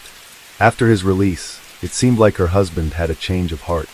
He began treating Parvez with care and kindness, trying to mend their broken relationship. Life started to feel calmer, but this peace didn't last long. Out of nowhere, Parvez's health took a sudden and drastic turn for the worse. She began experiencing intense pain all over her body, pain that doctors couldn't explain. Alongside this, she was plagued by severe headaches that left her feeling helpless. Desperate to find relief, Parvez started taking a lot of painkillers, hoping they would ease her suffering. As days turned into nights, Parvez's pain became unbearable. She would scream out suddenly, her cries echoing through the neighborhood. One fateful day, Parvez experienced an unimaginable electric shock-like sensation that shot through her teeth, spine, arms, and legs. Her body twisted uncontrollably, bending in unnatural ways, almost like a bow being drawn. The horrifying scene sent chills down the spine of her second daughter, who watched in terror as her mother writhed in pain. Overcome with fear and desperation, her daughter ran out, calling for help from the neighbors. A group of them rushed in to find Parvez in a grotesquely contorted state, writhing on the floor. The sight was chilling, leaving everyone frozen with horror and helplessness. When news of her condition reached her husband, it shattered him. Seeing Parvez in such unbearable pain and despair moved him in a way nothing else had. For the first time, he appeared genuinely broken. In a desperate attempt to help, Parvez's husband rushed to the kitchen, frantically bringing her a glass of water, while the neighbors tried their best to steady her convulsing body. Without wasting another moment, they decided to take her to the nearest hospital. At the hospital, a team of doctors gathered to assess Parvez's alarming condition. However, they were left puzzled. Her symptoms were baffling, and no tests or examinations could reveal the cause of her excruciating pain and convulsions. As her condition deteriorated further, the doctors made the grave decision to place her on life support, in an attempt to keep her alive, while they explored every possible treatment option. Despite their best efforts, the medical team reached a heartbreaking conclusion. They could do no more. On February 3rd, just 3 days after being admitted to the hospital, Parvez's battle came to a tragic end. She passed away, leaving behind a void filled with unanswered questions, grief, and lingering remorse. Parvez's sudden and tragic death left both her family and her husband's relatives drowning in grief and confusion. They struggled to understand how her health could take such a devastating turn. When asked, her husband shared a troubling detail. Parvez had been suffering from severe headaches and was taking medication prescribed by a doctor. He feared these medications might have triggered the mysterious symptoms that ultimately claimed her life. What really happened to Parvez? Were her symptoms a tragic reaction to the medication, or was there something far more sinister behind her death? Let's go back to Parvez's story, or more specifically, what happened a year and a half after her death. On June 23, 1988, in the quiet town of Hamilton, Ranjit Singh lived a happy life with his wife, Lakhwinder Kaur. It was a normal evening like any other. Lakhwinder was in the kitchen, washing dishes after finishing the dinner work. Ranjit was sitting in the living room, relaxing on the sofa and watching TV. Suddenly, a loud and terrifying scream broke the silence of their home. Startled, Lakhwinder ran to the living room, her heart pounding with fear. What she saw made her freeze in shock. Ranjit's body was bent in strange ways, his face twisted in pain, his arms and legs were moving wildly, as if he was fighting something no one could see. His cries of pain filled the house, making Lakhwinder's fear grow even stronger. She stood there, not knowing what to do or how to help. What could have caused such a horrifying episode? Could there be a link to Parvez's strange and tragic death, or was this something entirely different? Stay with us as we uncover the shocking details that connect these events, unraveling a case that left an entire nation in disbelief. As Lakhwinder struggled to lift her husband, Ranjit, she realized his weight was too much for her to manage. Overwhelmed with panic, she quickly called emergency services. Within minutes, an ambulance arrived, and Ranjit was rushed to the hospital. Doctors worked quickly, conducting a series of tests, but the results left them puzzled. Ranjit's body showed no visible injuries or signs of any serious illness. With no clear answers, they speculated that he might have suffered a heart attack, though they couldn't confirm it with certainty. Distraught and unsure of what had truly happened, she informed Ranjit's family and close friends, including his business partner, Sukhwinder Singh. Sukhwinder was deeply shaken by the news. He had placed immense trust in Ranjit, not just as a partner, but also as a close confidant. The shock of Ranjit's sudden passing left him heartbroken and worried about the future of their shared business, which now hung in uncertainty. The questions surrounding Ranjit's death only added to the growing unease, leaving everyone grasping for answers. After Ranjit's funeral was over and the family had said their goodbyes, life began to move forward, though slowly and painfully. Sukhwinder Singh, Ranjit's trusted business partner, stepped in to take charge of managing their business. But as he took on this responsibility, a surprising twist in their professional relationship came to light. Ranjit and Sukhwinder had earlier taken out a joint life insurance policy worth $2 lakh. This policy had a very unusual condition. If one of them passed away, the insurance money would go directly to the surviving partner. They had made this arrangement to ensure that their business wouldn't suffer financially if either of them died in an accident. After Ranjit's sudden death, the insurance payout was meant to go to Sukhwinder Singh, as he was the surviving partner. However, There was a process that had to be followed before the money could be handed over. The insurance company required a full investigation into Ranjit's death to ensure there was no suspicious cause or foul play involved. An officer from the insurance company was assigned to the case. This officer's job was to examine every detail surrounding Ranjit's death and prepare a thorough report. Only after the report was submitted and approved would the insurance company release the $2 lakh payout to Sukhwinder Singh. And now, the story takes a shocking turn. Cliff Elliott, the life insurance company's claim investigator, arrived at Sukhwinder Singh's house in Hamilton to verify the details of the insurance claim. As part of his routine, he carefully reviewed all the insurance documents. Everything appeared to be in order. No irregularities, no missing signatures, no errors. It seemed like a straightforward case. But as Elliott sat in Sukhwinder's living room, something unusual caught his eye. On the wall hung a picture of Guru Nanak, framed beautifully and placed with care. At first glance, it seemed like an ordinary photograph, common in many Sikh households. But something about it struck Elliott as oddly familiar. His mind raced back to another case he had handled more than a year ago. It was the mysterious death of a woman named Parvez, who had passed away under strange circumstances. While investigating that claim, Elliott had noticed a photo of Guru Nanak, the same size, the same frame, and the same color, hanging in her house. Yes, you guessed it right. Parvez's husband was none other than Sukhwinder Singh. The same man who had claimed the insurance money after his wife's mysterious death was now at the center of another similar case. Cliff Elliott sat frozen for a moment, the weight of this revelation sinking in. 2 deaths, 2 massive insurance claims, and one man at the heart of both. This couldn't be a coincidence. Elliott found the situation deeply suspicious.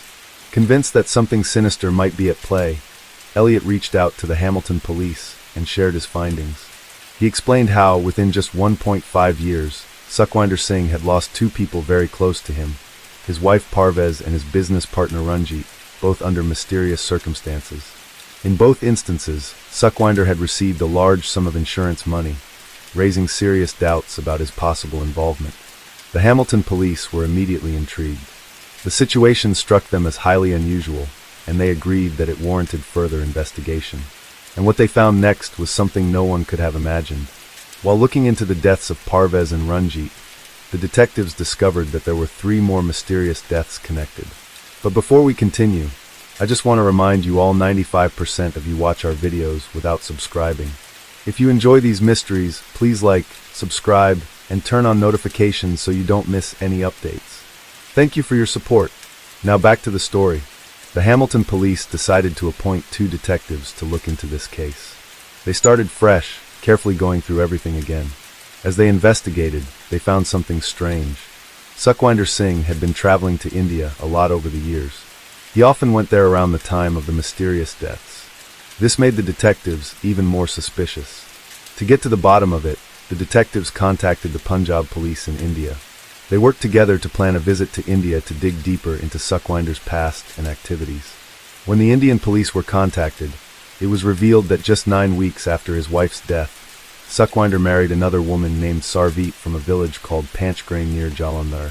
After this marriage, he told people he was returning to Canada, but never went. Instead, he married another woman, Kushwinder Sam from Kapurthala. His main goal behind these marriages was to collect large dowries. Sukhwinder continued traveling between India and Canada, taking advantage of women and their families for money. Shockingly, he didn't stop with 2 marriages. In every case, he promised the brides a luxurious life in Canada and demanded huge dowries, focusing more on money than anything else. During the police investigation, disturbing details emerged about Sukhwinder Singh Dhillon's second wife, Sarveet. She had given birth to twin boys, Gurmeet and Gurvinder. Tragically, both babies passed away just 12 days after their birth. When asked about the cause, Sarveet revealed that the twins suddenly showed unusual symptoms and their condition worsened for no apparent reason. This strange tragedy was eerily similar to the mysterious deaths of Sukhwinder's first wife and his business partner, Rajni Ranjit. As investigators dug deeper, they uncovered even darker secrets. Sukhwinder's third wife, Kushwinder Singh, had also died under suspicious circumstances. Neighbors reported that before her death, Kushwinder's body showed odd signs of distress, including strange movements and unexplained reactions. Despite the suspicious nature of her passing, the family skipped a post-mortem and performed her last rites, according to customs. The investigation revealed a chilling pattern. Suckwinder's third wife had reportedly been in good health with no prior issues, yet she too met a sudden and mysterious end. With 5 deaths occurring within just 17 months, the case raised alarming questions about Suckwinder's involvement. The investigation took a sinister turn when the burial site of the twin boys was excavated, and their remains were sent to the Toronto Forensic Science Centre for analysis. At the same time, forensic reports from the earlier deaths of Suckwinder's first wife and his business partner in Canada were reviewed. The findings exposed a horrifying truth. All the victims had been poisoned using the same lethal substance. Tracing the source of the poison, investigators identified a specific tree whose seed Suckwinder used to create a deadly mixture. He converted these seeds into pills, which he disguised as health supplements or strength boosters. Under this facade, he deceived his victims, giving the pills to his business partner as a remedy for physical weakness and to his wife as a treatment for her illness. This revelation painted a dark picture of Suckwinder's calculated and cold-blooded actions, leaving investigators determined to bring justice for his victims. The most chilling revelation came when investigators discovered that Suckwinder had instructed his second wife to give the pills to their twin sons. He convinced her that the pills would strengthen the babies and improve their health. Despite overwhelming evidence, justice seemed out of reach. In India, no formal complaint or first information report (FIR) was filed regarding the deaths of the twins or his second wife, and no trial was conducted. Similarly, Canadian authorities did not pursue legal action for the deaths of Suckwinder's first wife and his business partner, even though forensic findings clearly linked him to their murders through poisoning. Suckwinder's actions revealed the calculated mind of a cold-blooded murderer who exploited the trust of those around him to commit his heinous crimes. Yet, for years, he managed to escape accountability in both countries. In 1997, the law finally caught up with him when he was arrested at his workshop. During intense interrogation, he broke down and confessed to his crimes. After a lengthy trial, Suckwinder Singh Dhillon was sentenced to life imprisonment on August 1, 2001, with a minimum term of 25 years. His life in prison reflected the misery he had inflicted on others. On November 16, 2013, Suckwinder passed away in a hospital. While some reports claimed he died of cancer, others suggested a sudden illness. Regardless of the cause, his life ended in the same darkness that defined his crimes. The case attracted widespread media attention in both India and Canada. Investigative reports, forensic findings, and courtroom drama were widely covered, inspiring a best-selling book that won several awards for its gripping narrative. In 2003, a film based on the case was released, followed by various adaptations, solidifying it as one of the most infamous crime stories of the era. Suckwinder confessed that his were driven by greed. He admitted to killing for financial gain, including life insurance claims ranging from $100,000 to $200,000. His indifference toward human life was evident in his chilling remark about his twin sons' deaths. He claimed he didn't want the burden of raising children to complicate his pursuit of wealth. Money was his sole obsession, and he stopped at nothing to achieve it. And that's today's story. Case 6. Sharon Pryor was born in the winter of 1959 in the picturesque city of Montreal. Her mother, who was born in Great Britain, had immigrated to Canada with her family at a young age and spent her entire life there. It was in Canada that fate brought her together with her future husband, George, who served in the Canadian Army. The young couple fell in love at first sight and soon got married. Shortly after, their firstborn child, Sharon, came into the world. Just a couple of days before the little girl's second birthday, her mother gave birth to 2 more children twins named Doreen and Maureen. In 1962, George was transferred to the city of Manitoba for military service, where he moved with his family. Their new home was located in one of the city's older neighborhoods, which was nevertheless considered quite safe and peaceful. Sometime after the move, the couple welcomed another child, a son they named George Jr. Unfortunately, soon after this, problems began to arise in the family, and the tension in the relationship reached a critical point. As a result, in 1965, the couple decided to divorce.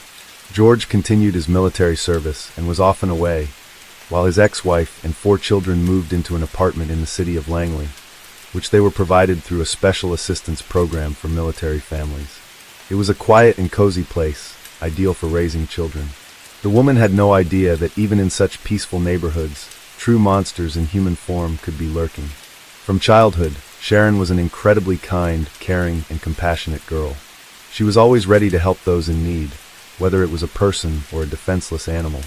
The girl often picked up stray cats and dogs off the streets, especially those that had suffered from human cruelty or illness. She lovingly cared for them, nursed them back to health, and only then sought new owners for them. Sharon adored animals and dreamed of becoming a veterinarian in the future. In addition, the girl was passionate about sports and creativity. She attended a hockey club, art classes, and even took needlework lessons. It seemed that a wonderful future full of bright events and accomplishments awaited her. Her mother couldn't be more proud of her eldest daughter, who was growing up to be independent, responsible, and sensible beyond her years. Sharon always tried to avoid bad company and trouble, but unfortunately, even this did not save her from a fatal encounter with true evil. In 1975, life was going on as usual for the Pryor family. 16-year-old Sharon, like all teenagers, was facing typical problems and difficulties for her age. She loved trendy music and stylish clothes, which her parents did not always approve of. In addition, the girl had started dating a boy named John, who had been in love with her since the 4th grade. He had finally managed to win Sharon's heart, and the young couple began seeing each other. They often hung out with friends, and seemed like the perfect match. Seeing their sincere feelings, the girl's parents supported the relationship. According to Sharon's mother, she and her daughter never had any serious arguments. There was always mutual understanding and respect between them. The girl was surrounded by only good people, but even they could not protect her from the terrible tragedy that shattered the life of the entire family. March 29, 1975, began like any ordinary day. Sharon woke up and had breakfast while her mother was out shopping for Easter groceries and gifts. Upon returning home, the woman brought the purchases inside, and her eldest daughter helped put them away. This day was supposed to be special for the whole family. The mother's friends were planning to visit with their son Stephen, as well as her boyfriend. Sharon spent most of the day painting Easter eggs and preparing for the holiday. Stephen arrived before the other guests and played with the girl's younger brother. After school, Sharon and Stephen were going to stop by the local sports association, which in addition to sports, also did needlework. The girl was supposed to pick up a special jacket there, which was called Leo, named after one of the organization's founders who had died of leukemia. This jacket was a symbol of membership in the association, but it was not simply handed out. To earn such a reward, children had to prove themselves. For example, by selling lottery tickets. Sharon really wanted to deserve this jacket and managed to sell enough tickets. Therefore, she eagerly and proudly went to the association to collect her prize.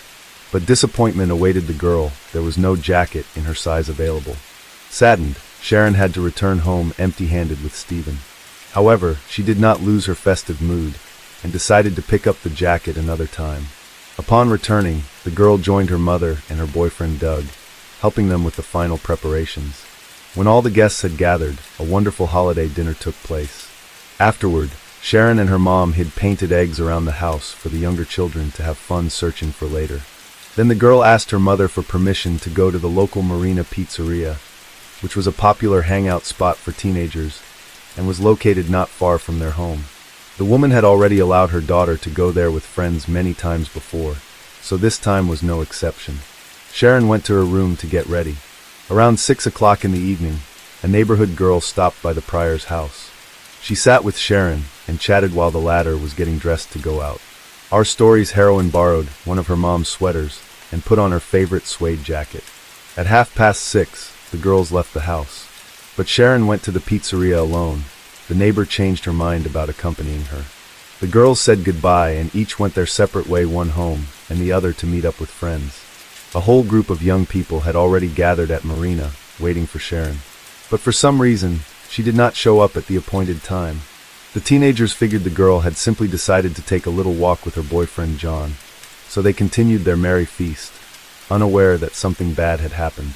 At this time, John and a few friends were at home watching a hockey match.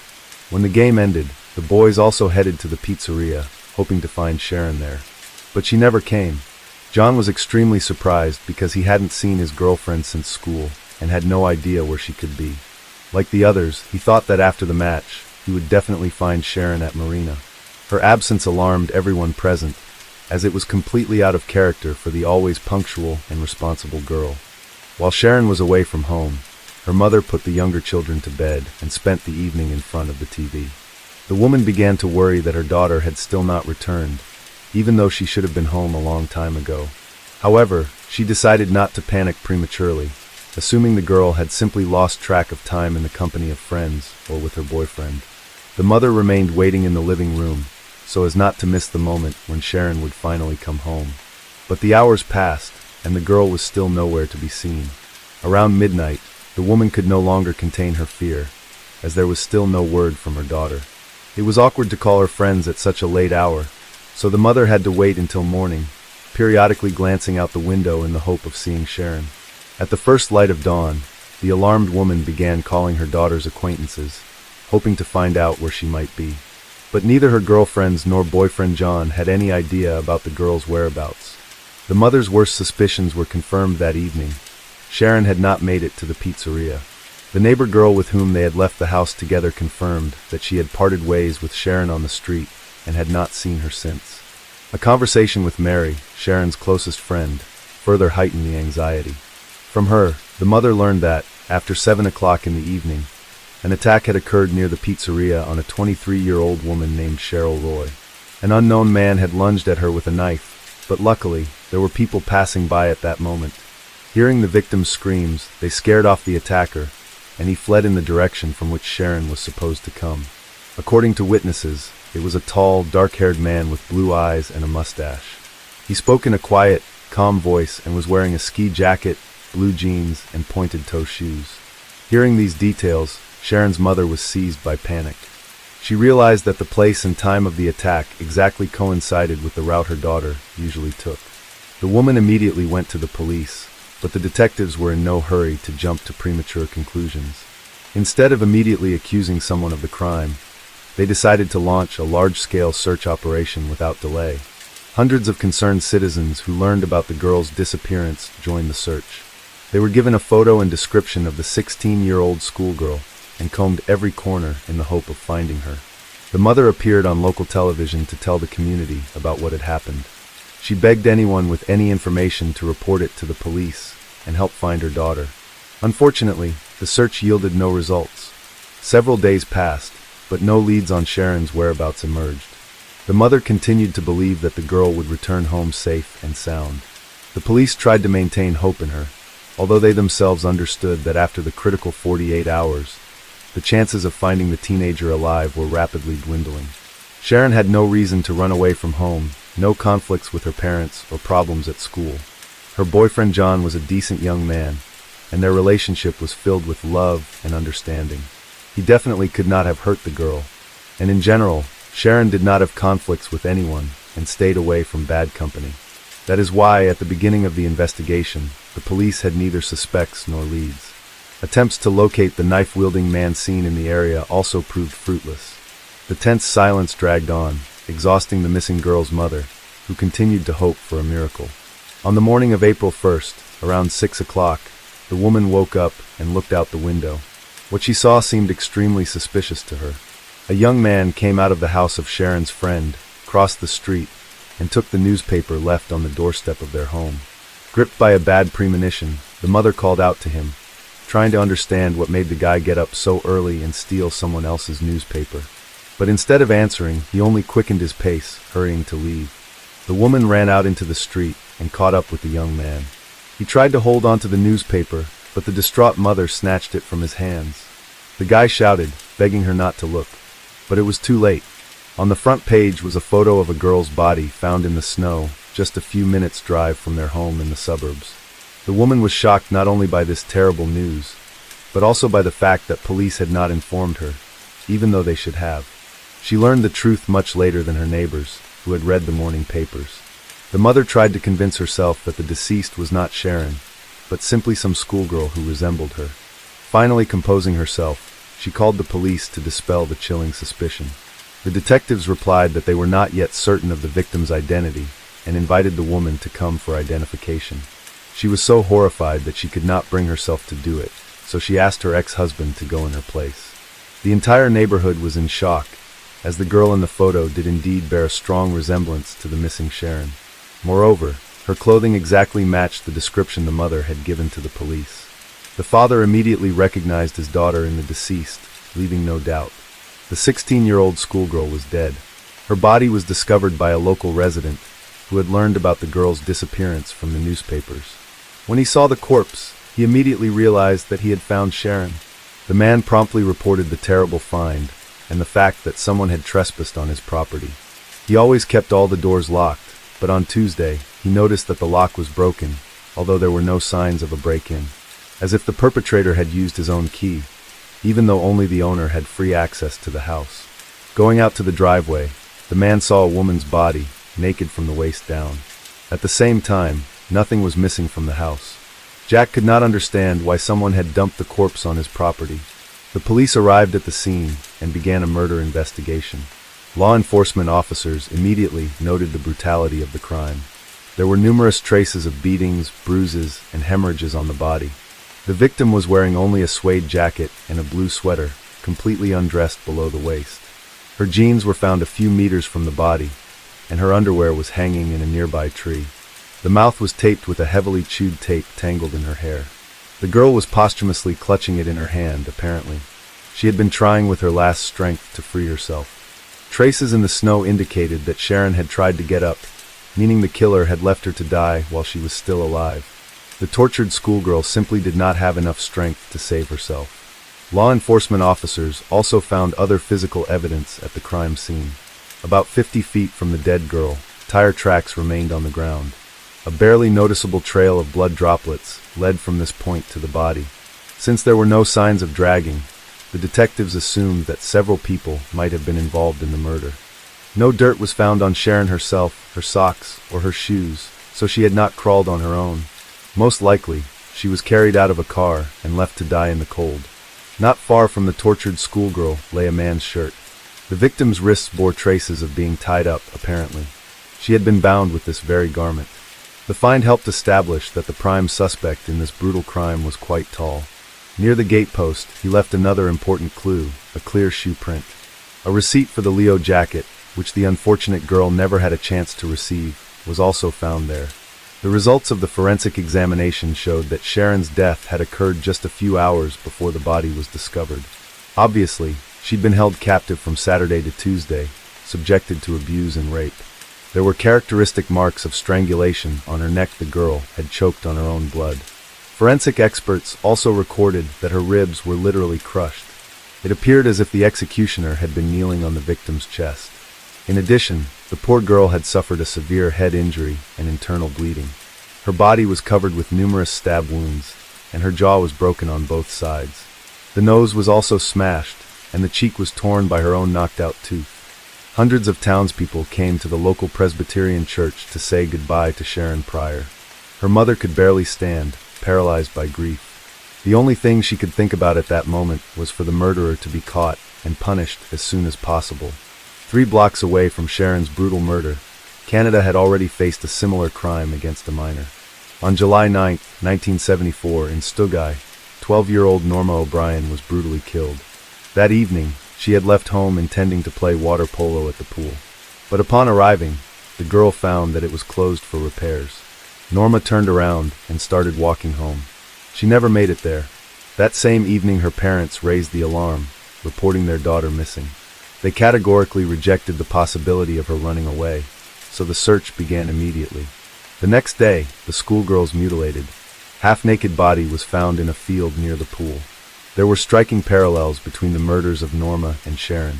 Both girls were partially undressed, raped, brutally beaten, and strangled. Moreover, the attack sites were located within a half-hour drive of each other. This led to the idea that the crimes could have been committed by the same maniac. But the investigators had no leads. Already after the massacre of Sharon on June 23, 1975, another girl went missing in Stugai, 14-year-old Debbie Fisher. She was returning home on a red bicycle, but never arrived.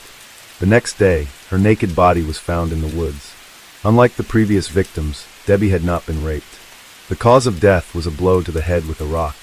Soon, a 17-year-old boy was arrested for this crime, and he confessed to the deed. Due to his status as a minor, His name and photo were not disclosed. The killer recounted that on that day, around 6:30 in the evening, he was riding home from work on his moped.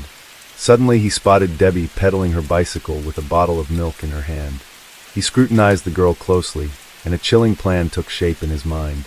After greeting her, to which she responded in kind, the guy overtook her and hid his moped in the bushes. Then he sat down on the curb and pretended to be crying. Debbie, seeing this, stopped. The young man asked her to come closer, which she did. At that very moment, the scoundrel grabbed the girl and began groping her.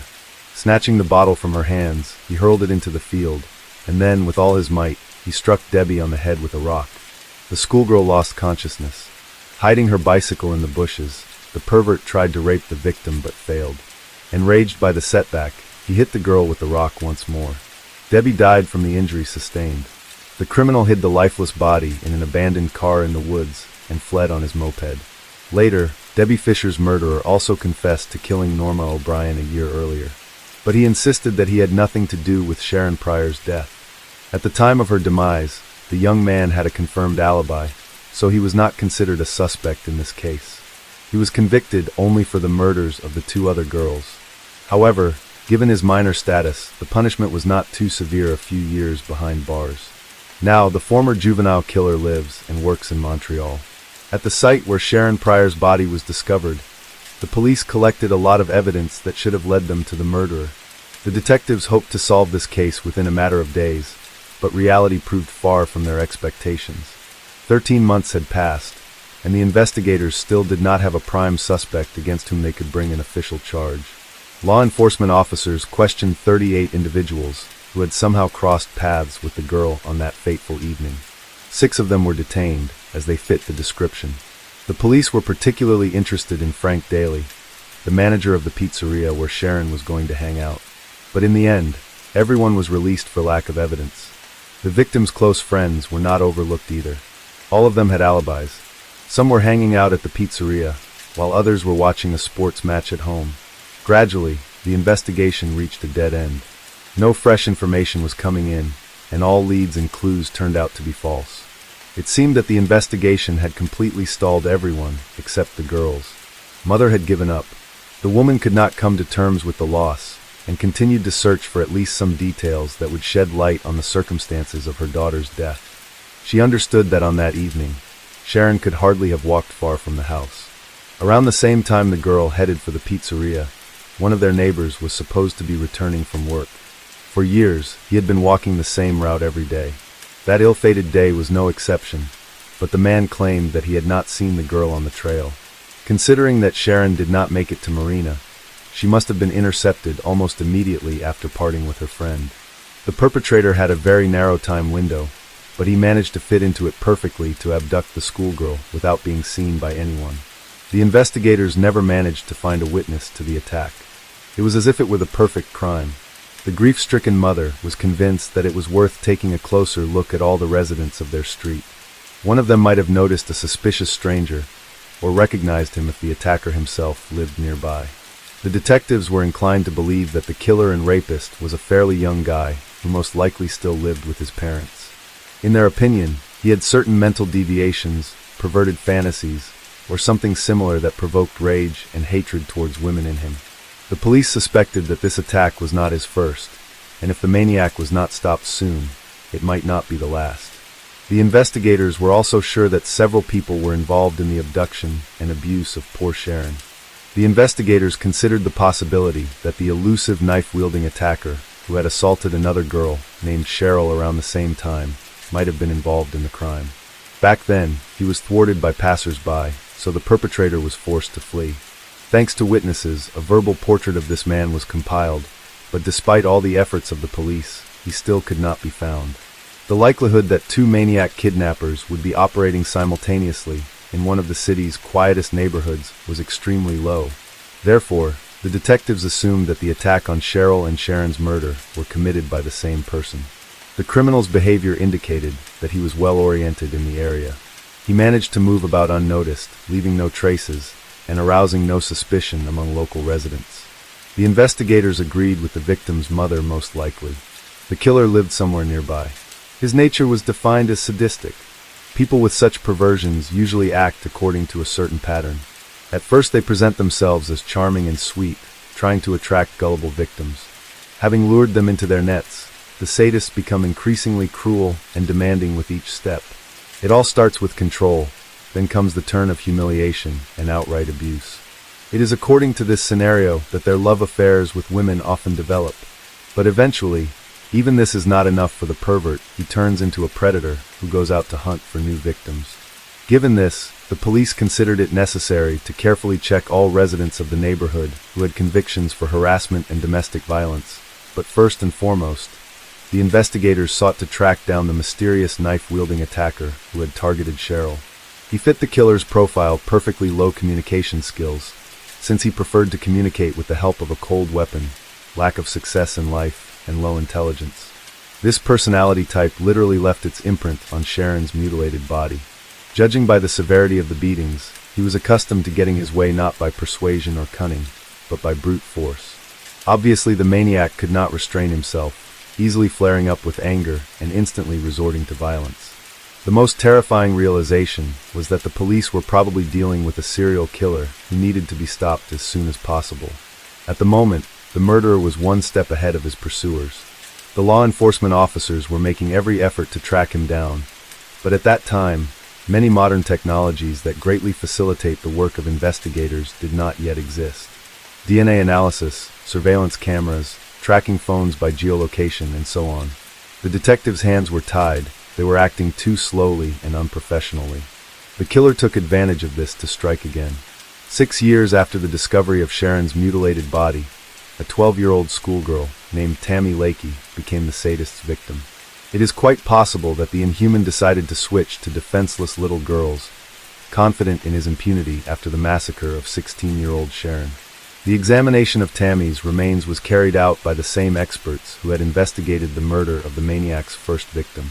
They immediately noticed the striking similarity in the criminal's modus operandi, which became additional evidence in favor of the serial killer theory.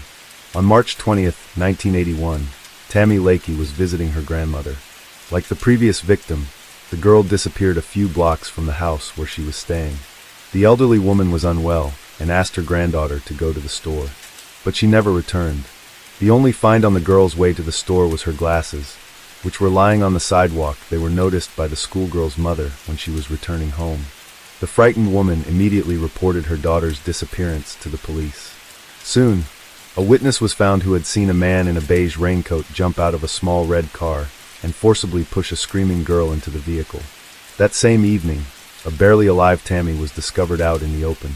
A man called the police station and told them about the terrible find. The poor girl was lying on the ground naked, covered only with her own clothes.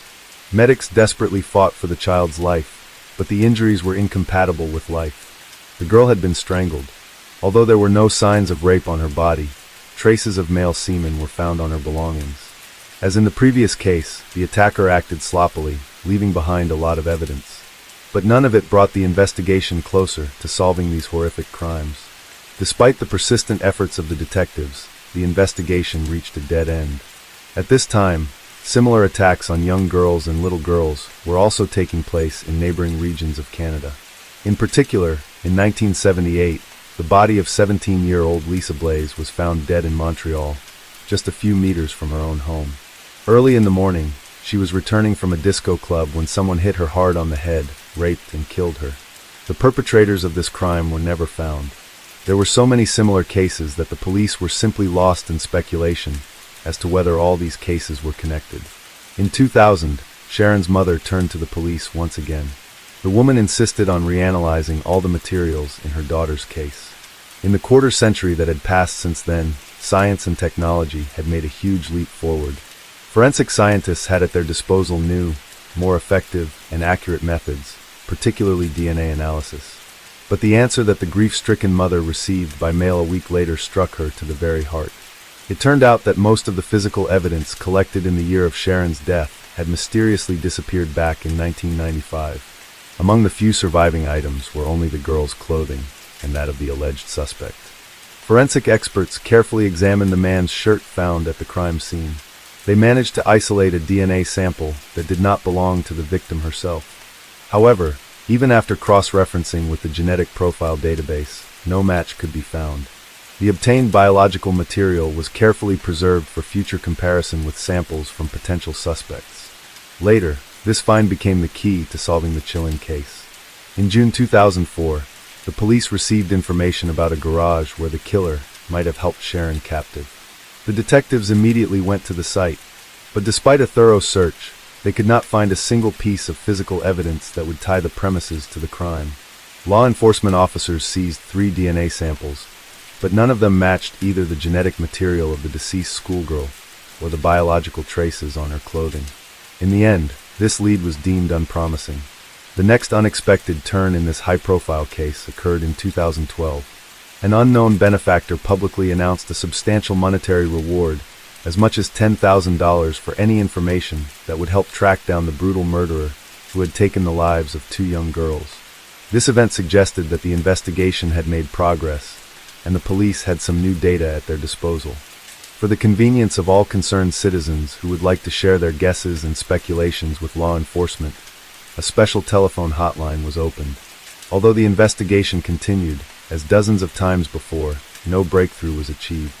The investigators returned once again to the unsolved episode with the attack on Cheryl, hoping to finally establish the identity of the perpetrator. The girl who had chased away the knife-wielding attacker and managed to get a good look at his face agreed to undergo a hypnosis session.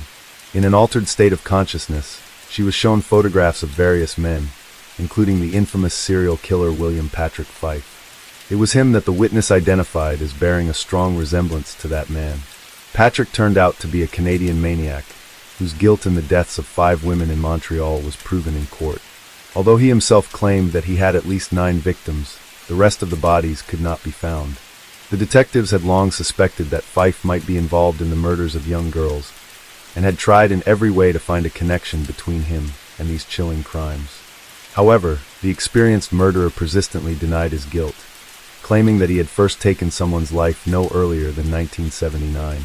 Recall that Sharon was brutally killed back in 1975. The charges against Patrick in this case remained mere assumptions. Later, law enforcement officers tried to link the deaths of the schoolgirls with other dangerous Canadian criminals. Suspicion fell on Mike French, a member of the notorious Montreal motorcycle club, the Satans. In 1975, when the bloody massacre of Sharon took place, Mike lived in the same area, and 2 years later, he moved to another city with his parents. French acquaintances characterized him as an extremely aggressive and cruel person, quite capable of killing a child. There were even several witnesses who allegedly heard Mike boasting about his involvement in Sharon's brutal murder. But here too, fortune turned its back on the law enforcers. In November 1982, during a bloody showdown between rival gangs, French was shot dead. He took all the secrets about his possible involvement in the attacks on the girls to his grave. By the way, the police failed to solve his own death as well. But all these versions remained nothing more than theoretical speculations, which had no solid evidence to support them. The inconsolable Pryor family was extremely disappointed with the unprofessionalism of the investigators, who were unable to establish the identity of the real killer. The relatives of the deceased swore to seek just punishment for the scoundrel who had abused their child until their last breath. Sharon's mother viewed this grueling fight not only as a matter of honor for her family, but also as a moral obligation to all parents whose children were ruined by perverts and sadists. In 2019, the disconsolate woman took part in the filming of a TV show, along with 9 other families devastated by similar tragedies. They publicly accused law enforcement of incompetence and negligence. Police representatives refused to be present in the studio during the interview. The long-awaited breakthrough in this high-profile case did not occur until June 2022. Thanks to the latest advances in genetic genealogy, experts managed to find a DNA profile in the database that matched the sample taken from the man's shirt at the scene of Sharon's murder. The most likely owner of the genetic material turned out to be Franklin Romine, who had died under mysterious circumstances back in 1982. His remains had to be exhumed to carry out all the necessary analyses. On May 23, 2023, the connection between the biological traces found at the crime scene and the DNA of the late Franklin was officially confirmed. Romine's appearance fully matched the characteristics of the suspect provided by witnesses. The man lived in the area where the abduction took place. His car perfectly matched the tire tracks found near the unfortunate Sharon's body. Franklin had a dark criminal past. In particular, he had already been convicted of assault and rape. All these facts finally allowed the dots to be connected in this chilling story. There was no one to put in the dock, of course, but at least the investigators were able to officially close the case and inform the victim's relatives who had committed this heinous crime. The murder of the 16-year-old schoolgirl was solved thanks to modern DNA analysis techniques and the persistence of her loved ones, who had tirelessly sought the truth for nearly half a century. This is where our today's Case 6 comes to an end.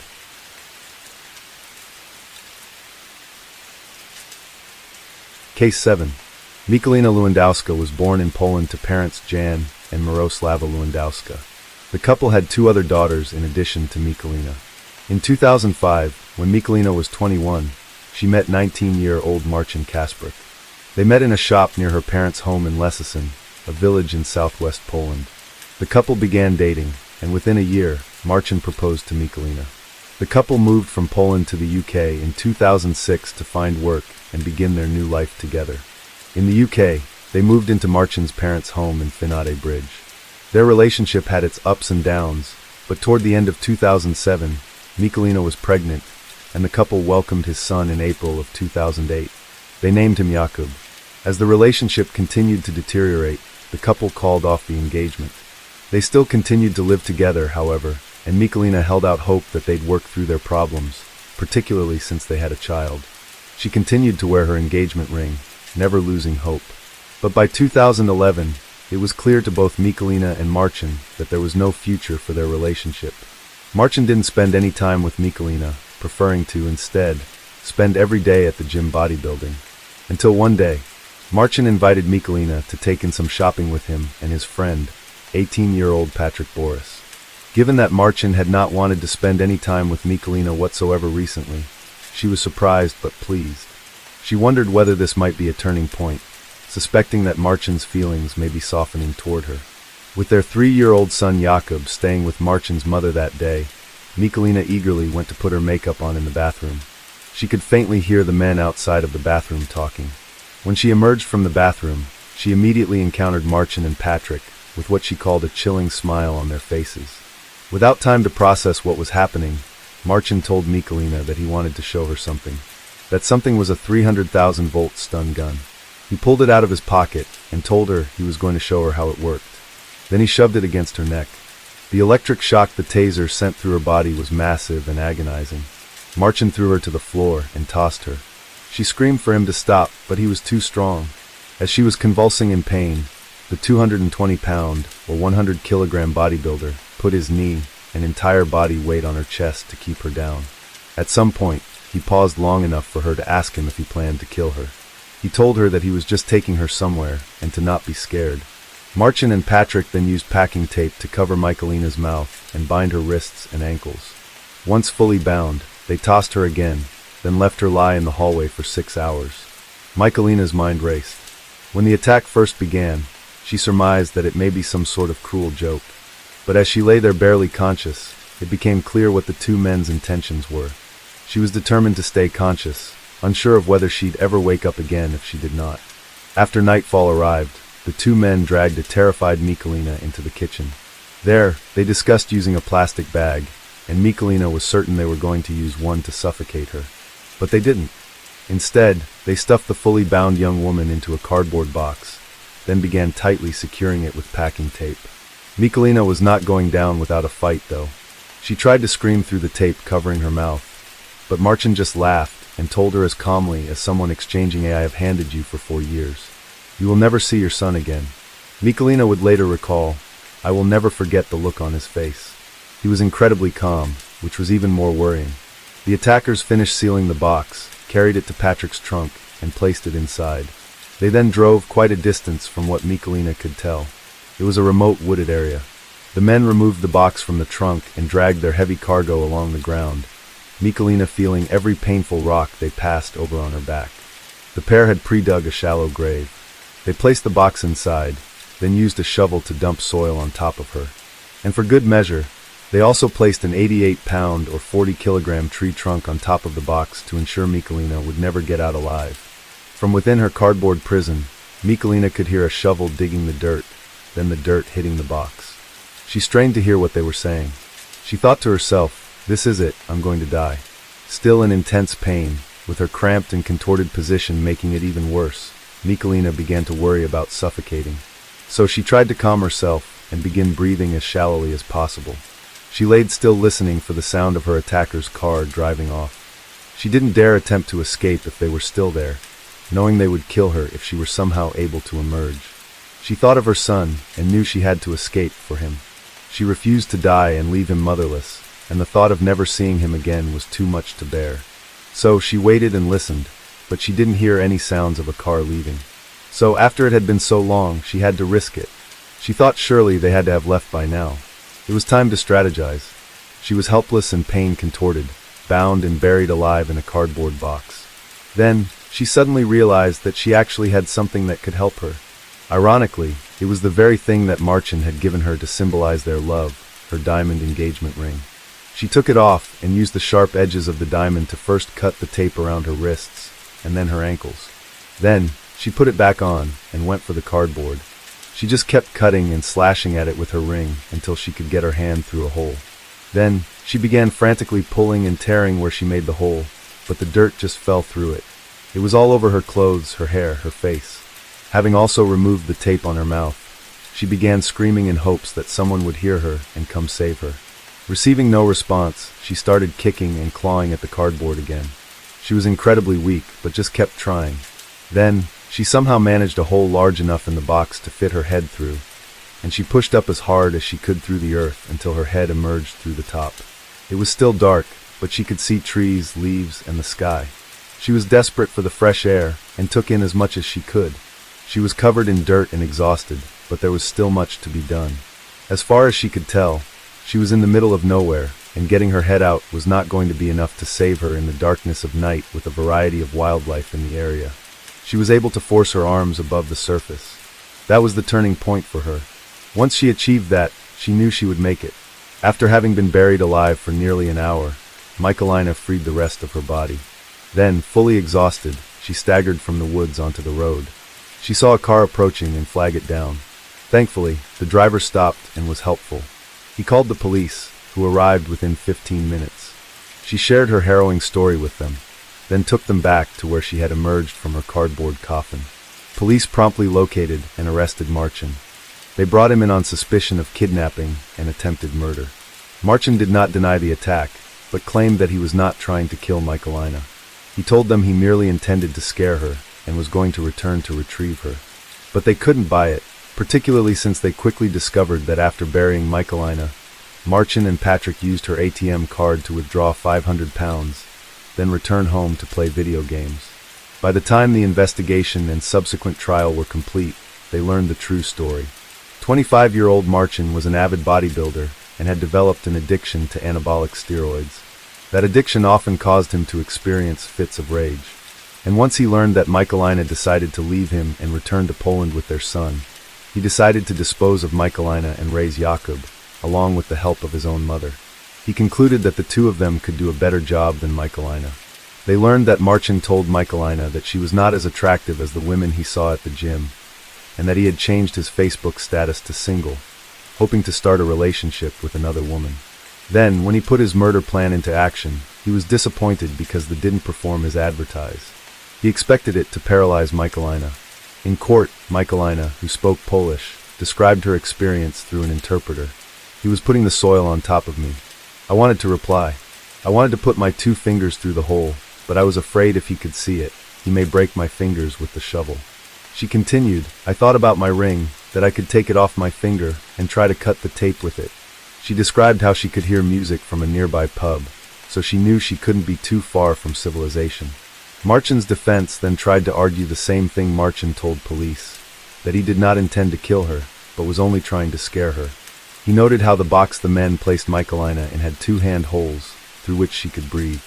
To that, Michalina replied, I can tell you now that they, referring to the hand holes, were not left specially or intentionally for me to live. The prosecution showed photos of the box in which Michalina was imprisoned, and the trail of clothing leading from a hole at one end of the box.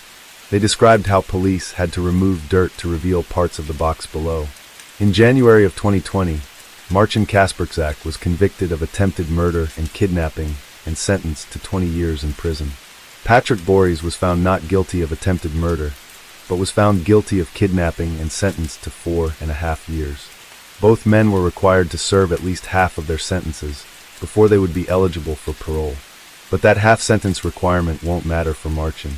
Once he was arrested, investigators searched the home of his parents where he, Michalina, and their son were living. There they found equipment and supplies for making explosives. Marcin pleaded guilty to 8 counts of illegal possession of explosive substances and was sentenced to 4 years in prison for each count, 32 years in total to be added on to his 20-year sentence for attempted murder. Michalina was relocated to a secret location far away from where the attempted murder took place. However, she still lives in fear of him. After the verdict, she issued statements, including, "He buried me alive and walked away thinking I would die there cold and alone in that terrible box. He wished for my death and planned to kill me in the most horrifying way imaginable. But I didn't allow him to succeed. Using the last shreds of my strength, I fought my way out of that grave. Now it is he who is imprisoned." After the verdict, Michalina's father shared his feelings about the verdict and Marcin. He said that he knew Marcin was trouble from the moment he met him. He added, "I always knew something wasn't right about Marcin right from the start. We didn't make eye contact. He was spoiled and overprotected, maybe because he is an only child and a mummy's boy. His mother kept him cooped up in a cage like a chicken all his life, so when he went out into the world, he didn't really know what to do." Michalina's mother, Miroslava, also shared, "I am so happy by the verdict because for me, it means peace at last. I was waking up at night, having nightmares in which I saw Marcin's face. He was haunting me like a ghost. We loved the poetic justice of this case. Marcin felt he had the right to take away someone else's freedom and life because he wanted to. And in the end, it was his own freedom that was taken away. And were it not for the additional crimes he was convicted of, he would be free far too soon. But whatever, just so long as he remains unfree for as long as possible." Case 8. It's the middle of the night. In 27-year-old Alison Bota, having just been brutally attacked, has just watched her assailants finally drive away, leaving her for dead. Having been stabbed 37 times in the abdomen and 17 times in the neck, she pondered just laying there and allowing the inevitable to happen. But she didn't. Instead, recognizing the gaping hole in her abdomen and her intestines spilling out from it, she tucked them in as best she could and used a shirt to hold them in place. Then, she somehow managed to get to her feet to search and hope for help. But the moment she stood up, her head began to tilt backward, and she noticed that her vision was fading in and out. So she put her hand to her neck and realized that she had been nearly decapitated, which was making her head shift out of place. She would have to walk with one hand holding her head in place, and the other supporting her intestines. This case is made doubly rare by both the extreme brutality of the attack and the attackers, as well as the miraculous survival of the victim, especially given the incomprehensible extent of her injuries. Let's dive in. Located on the southeastern coast of South Africa, sits the vibrant coastal city of Port Elizabeth. Bordering the Indian Ocean, the city is known for its beautiful beaches as well as being relaxed and laid back. Port Elizabeth is where Alison Bota was born on September 22, 1967, to parents Claire and Brian Bota. Alison's parents would separate when she was 10, after which she lived with her mother and her older brother. Alison was a bright student, excelling academically, and even achieving the esteemed position of head girl at the Collegiate High School for Girls in Port Elizabeth. After graduating high school, she took a few years off to travel and discover herself before returning to Port Elizabeth, where she began a new job as an insurance broker. Alison was happy and content with family, friends, and limitless possibilities before her. That was until she encountered Franz du Toit and the Uns Kruger. Franz du Toit was a 26-year-old father and husband with a long and extensive criminal history, dating back to his childhood. He had an early fascination with arson, having set fire to a school during his teenage years. His crimes would escalate over the years, and eventually he became known for his violent attacks against women. But despite multiple accusations of rape, he would get off nearly every time with a minor slap on the wrist. Many speculate that it was due to his father's position as a police officer. In contrast to du Toit, 19-year-old the Uns Kruger came from a deeply abusive background. Instead of having a police officer as his dad, Kruger's father was a career criminal, spending most of his life behind bars. And while his buddy Franz considered himself a ladies' man, Kruger knew that he didn't stand a chance. He was neither good-looking nor smart, and he was aware that women found him repulsive. It was the constant rejection from them that fueled his deep-seated anger toward women. With both men feeling socially alienated, Du Toit and Kruger bonded in their shared deviance and callous disregard for others. Both also dabbled in Satanism. The duo was dangerous, and sadly, Alison Botha would soon find this out. On December 18, 1994, Alison Botha had just enjoyed a day at the beach in Port Elizabeth with some friends. Afterwards, she invited them back to her apartment, where they would continue their evening with games and pizza for dinner. As the evening came to a close, most of the friends headed home. The last friend, however, did not have a ride home. Given safety concerns in the neighborhood after dark, Alison offered to drive the friend home, an offer that would change the course of her life. After safely dropping off her friend, Alison returned home just after 3 o'clock in the morning. Someone had taken her usual parking space, so she was forced to find a different parking spot further away from her apartment. Alison parked her car in the new spot, then she reached over to retrieve a bag of clean laundry from the passenger seat. That's when she felt a wave of warm air, just as her driver's door swung open. The man outside her door pressed a knife against Alison's throat and told her to move over, or I'll kill you. The assailant told her that his name was Clinton, but he would later be identified as Franz Du Toit. He assured her that he only needed her car, and that as long as she obeyed, he wouldn't harm her. Alison gave him her car keys as he demanded. Gripped by terror, she remained silent as the man took control of the wheel. They would pick up another man, Theums Kruger, before venturing into the deserted outskirts of the city. As they traveled down the dark, deserted path, Alison caught the eyes of the second man in the rearview mirror. Unlike the driver, who at least pretended to be friendly, the man in the back made no such effort. He glared at her like a hunter glares at his vulnerable prey. She knew she was in trouble, and began to dread that she might not make it out of this situation alive. Once they'd reached a secluded location far from any witnesses or potential rescuers, the two men locked their eyes onto Alison. Then they revealed to her their brutal intentions. They openly confessed their vile plan to rape her. They asked Alison if she would fight back. Overwhelmed by fear, Alison said no. Alison was pulled out of the car and callously thrown onto the ground atop piles of broken glass, dirt, and debris. The first man, Franz Du Toit, sexually assaulted Alison before passing her over to Theums Kruger, who proceeded to viciously and brutally rape her as well. Given their prior arrests on rape charges, the two men reached a chilling conclusion. In order to evade justice for their crime, they would have to leave no witnesses behind and escalate their crime to murder. So while he was raping Alison, Kruger tightened his grip around her throat, attempting to choke the life out of her during the assault. The strangulation resulted in a loss of bodily functions, and Alison evacuated her bowels, a reflex that would later prove to be life-saving. The strangulation caused her to drift in and out of consciousness, but she was still alive. Frustrated that she didn't seem to be dying, the pair decided to take the more brutal definitive route of stabbing Alison. They'd stab her 37 times in the abdomen. The attack was so vicious and concentrated in her abdominal area. Her flesh was torn wide open and her organs exposed. With such a brutal attack, Franz and Theums were certain that she was dead, until Alison's leg twitched. So, in a final bid to end Alison's life, the pair ruthlessly inflicted an additional 17 stab wounds directly to her neck. Amidst the haze of her fading consciousness, Alison could see the vague silhouette of an arm swaying back and forth in front of her face, accompanied by a sickening wet sound, which she would soon realize was her own flesh being slashed open. She would later recall that, "All I could see was an arm moving above my face. His movements were making a sound, a wet sound. It was the sound of my flesh being slashed open. He was cutting my throat with a knife. I felt no pain, but it was not a dream." "Do you think she's dead?" one of the attackers asked. The other replied, "No one can survive that."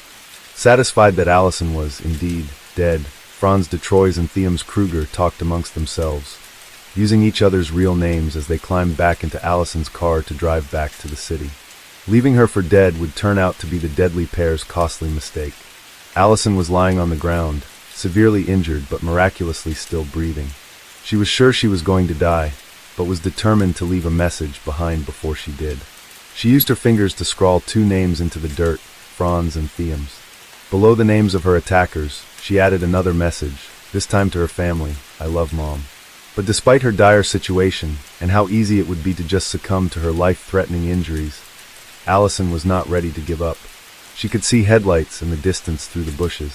If she could make it to the road, she may have a chance at survival. So despite her exhaustion and the overwhelming odds against her, Allison mustered enough strength to start moving. While she continued to drift in and out of consciousness, her first order of business was to somehow secure her organs that were by now spilling out of the gaping hole in her abdomen. Having been stripped naked, she found her denim shirt nearby and tied it around her body in an attempt to hold her intestines in place. But it was not very secure. She initially started crawling, but then quickly realized that crawling was too time-consuming, so she decided to rise to her feet and walk. But after standing up, her head unexpectedly shifted backward and her vision faded in and out. Her attackers had sliced into her neck so extensively that she was nearly decapitated. She had no choice but to walk with one hand supporting her intestines and the other holding her head in place. She would later recall, "I pulled my head forward with my free hand and my vision returned, at least temporarily. I fell many times, but managed to get up again until I finally reached the road." On the road is where Allison's luck would finally change. Once she arrived, she was thoroughly exhausted. But despite her condition and all that she'd endured, she had the presence of mind to target the best place to position herself to draw attention. She collapsed in the middle of the road on the white line. She remembers a car approaching after that, slowing down, but then continuing on once they saw her naked, bloodied, brutalized body. Then another car. This one contained some vacationing friends from Johannesburg, one of whom was Tyann Eilert, a young veterinary student. Tyann and his friends were horrified at the sight of the bloodied, mutilated body in the road and immediately stopped to help. Tyann leaped out of the car, taking Allison's trembling hand. He offered what comfort he could to the barely conscious Allison. Drawn on his veterinary knowledge, he tended to her exposed thyroid and fashioned his shirt into a makeshift bandage to stem a flow of blood from Allison's ravaged neck. To keep her conscious, Tyann asked Allison simple questions. Without the ability to speak, Allison communicated by silently squeezing the stranger's hand, once for yes, twice for no.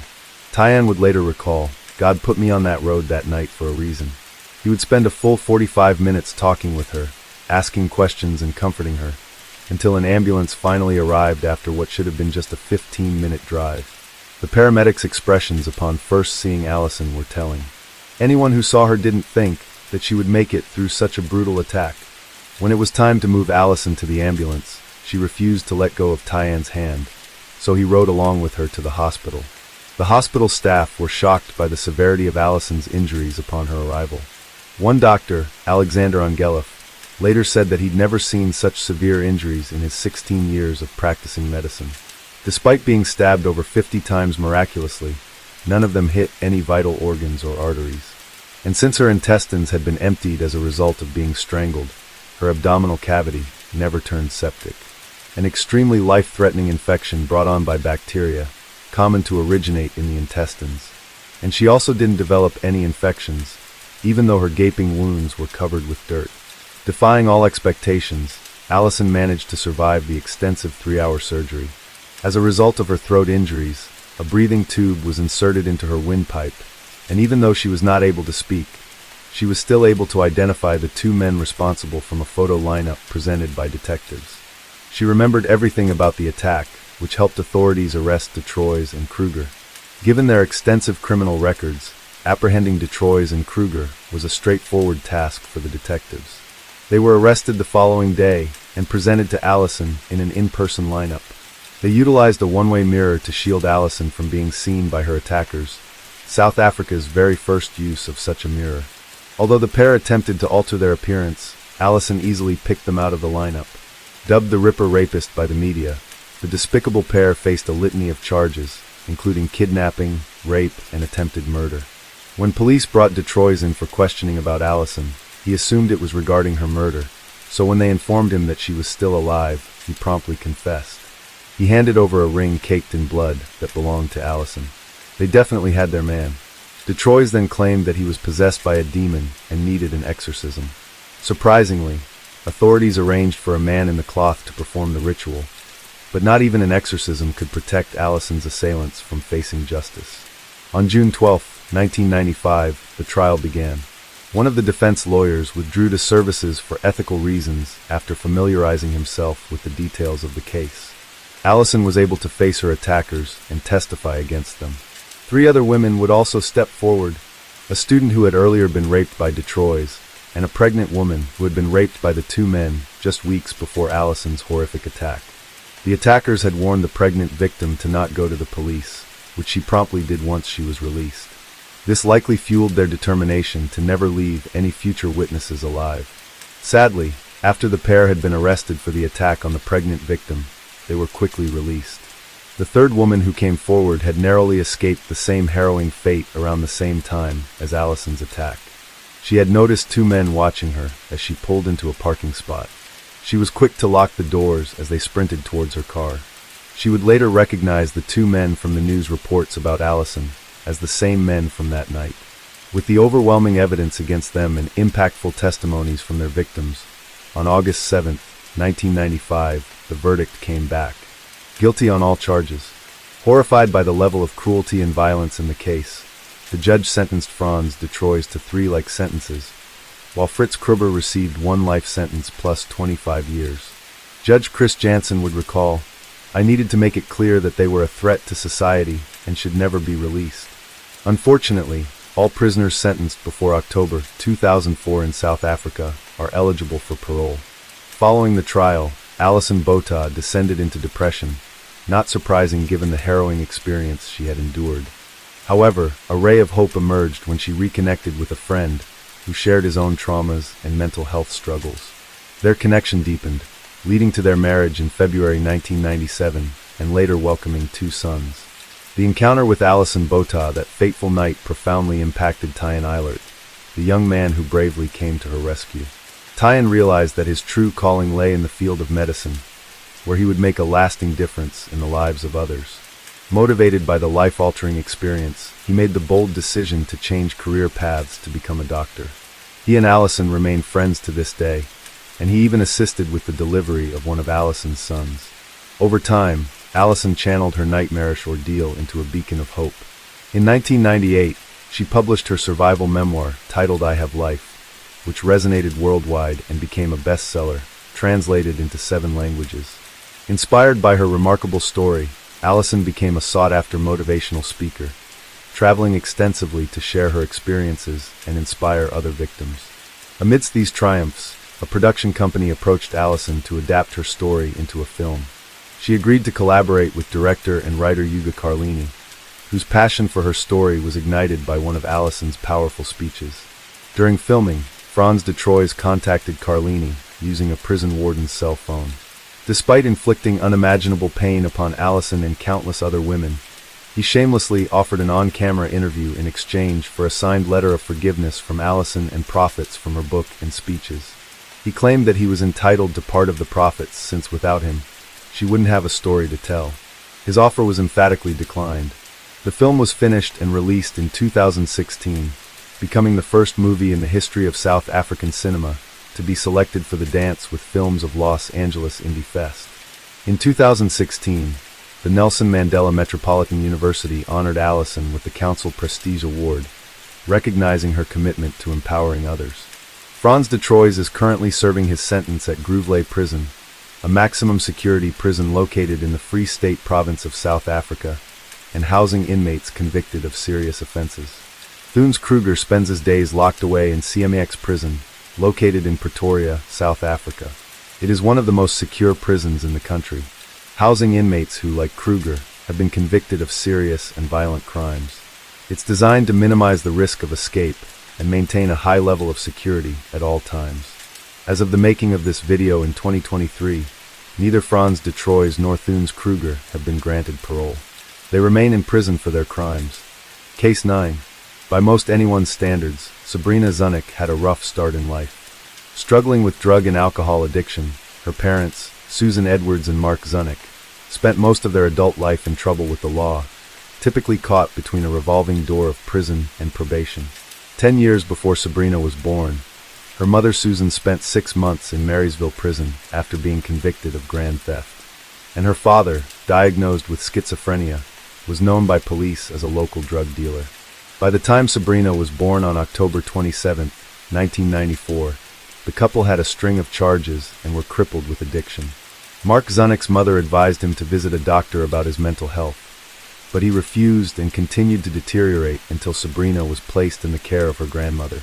By the age of 4, Sabrina was diagnosed with ADHD and struggled to connect with children her age. As a teenager, she attended Wycliffe High School in Cleveland, where she was regularly disciplined for behavioral problems. At Wycliffe, Sabrina continued to struggle to connect with her peers, and many times she was removed from public areas after getting into aggressive fights with classmates.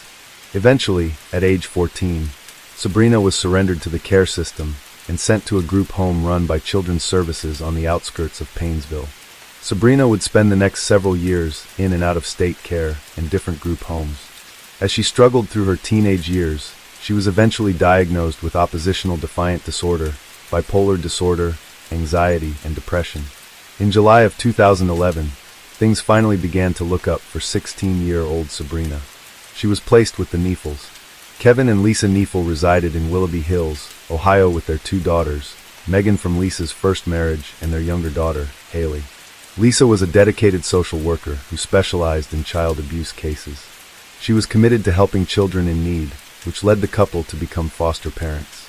Kevin was a truck driver who worked long hours to help support the family.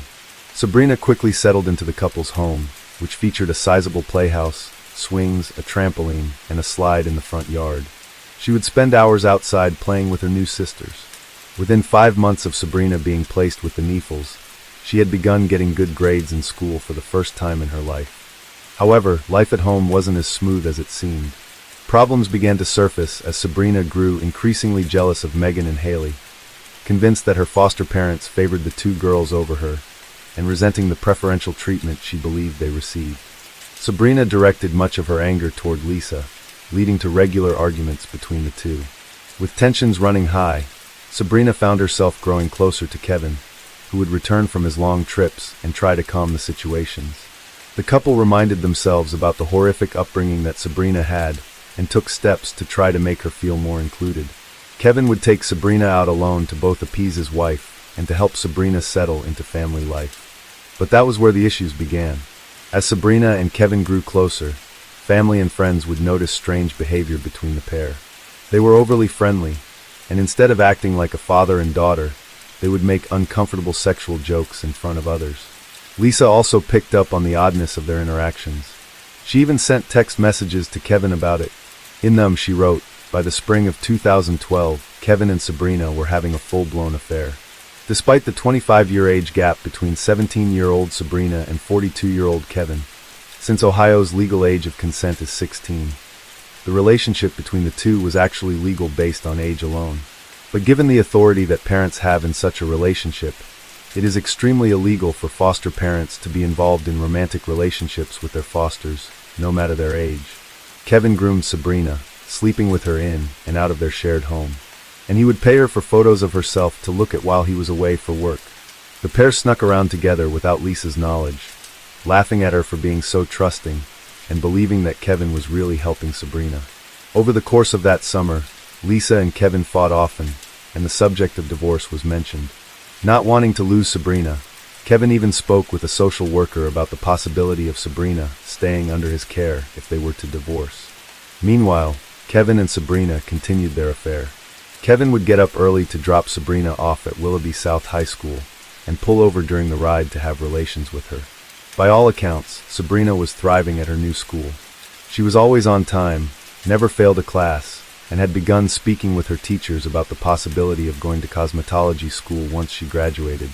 Kevin promised Sabrina that he would divorce Lisa, and the pair could live freely as a couple and raise his daughter Haley together. Sabrina was excited that her life finally seemed to be falling into place. But there was a catch. One day on the way to school, instead of pulling over to connect with his foster daughter, Kevin pulled the car to the side of the road and began sobbing.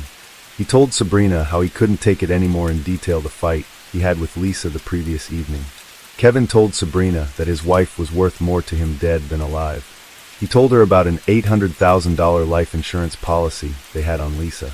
Kevin outlined how he and Sabrina would have a picture-perfect family life if his wife were out of the way. Then he recruited Sabrina to be the person to make that happen. Sabrina was all in. She agreed to murder the very person who initiated bringing her into their home when she had nowhere else to go. The one person who fought for her when no one else would. Kevin taught her how to stage a scene that would look like a burglary. He showed her techniques on how to stab and murder his wife, including how to use the knife to inflict the most damage. He reassured her that if she was caught, she would only serve 25 years because of her age and background. In Sabrina's manipulated mind, 25 years in prison sounded like a small price to pay to make Kevin happy and to have the dream life he was promising her. He told her that afterward they would buy a house, and that she could be a mother figure at Haley. Once they finalized the details, Sabrina began asking around looking to find and hire a hitman to do the job for her. She asked one of her friends, Autumn Padlock, if she could help her find someone to do the job. Autumn backed away completely, telling Sabrina this was not the road she wanted to go down. Undeterred, Sabrina proceeded with the planning with her eye on the fantasy life Kevin had painted in her mind. Eventually, Autumn moved away, but the conversations of hitman and murder would ultimately resurface and become a key part of the case. On October 27th, Sabrina turned 18. Legally, she should have left the foster care system and Kevin behind. Instead, she petitioned the court to be allowed to stay with the Neefels, citing the need to finish high school. Her request was approved, and just 3 weeks later, on November 16th, the anguished screams of Megan Zanella rang out to a 911 dispatcher. "I can't breathe. You're going to have to take a deep breath. I cannot understand you." 13-year-old Megan had been startled awake by Lisa's screams. Running into her mother's room, she found Sabrina wearing a ski mask and stabbing her mother over and over and over again. While on the phone with 911, Megan pleaded with Sabrina to stop, but she would not. When police arrived, an officer found Sabrina holding a 15-inch knife with a 9-inch blade that had been out of shape due to the intensity of the stabbing. The youngest daughter, Haley, had been hiding in the master bedroom closet. Megan was inconsolable after having just watched her mother being brutally murdered. Lisa had been stabbed 178 times, with wounds to her torso, neck, and head. The wounds were found to be complex, as if Sabrina had twisted the knife inside of Lisa. At the time of the murder, Kevin Naffel was conveniently driving in Michigan. When he came home and was told the news, his reaction seemed a bit off to police. Instead of showing any sign of grief, he seemed more curious than anything else. Sabrina Zunick was taken to the hospital for treatment of the wounds to her hands she had sustained during the attack. 10 hours later, she was taken to the police station for questioning. Following the plan that Kevin had cleverly laid out, Sabrina began to feign memory loss, telling officers that she could not remember the events of the night before. Trying to get Sabrina to crack, detectives try a new line of questioning to try to get an emotional reaction out of Sabrina. "Kevin's a miracle. I mean, he's the one that helps me out because Lisa has Megan to deal with, and so we made agreements a long time ago that if I need anything, that I can go to Kevin." As they had hoped, Sabrina begins to open up about Kevin and how he is the one she goes to whenever she needs something. Detectives find the line of questioning they hope to tap into, Sabrina and Lisa's relationship. They hoped that going into it from this angle might force Sabrina to reveal her motives behind the sudden attack. Wanting to see Sabrina's reaction to the news that she apparently doesn't remember, police directly tell her that Lisa is dead. With Sabrina still feeling memory loss and appearing distressed to learn of the murder she committed, the police end the interview there. Sabrina was arrested and taken to the Lake County Jail. Then, police were surprised to learn that on the day after his wife was killed, Kevin visited the jail, demanding to see Sabrina. Kevin was turned away, but friends and family continued to note that his behavior did not at all reflect a grieving husband. Over the next few months, police continued to build their case against Sabrina, but they strongly suspected that there was more to the story than a furious teenager attacking her unsuspecting foster mother.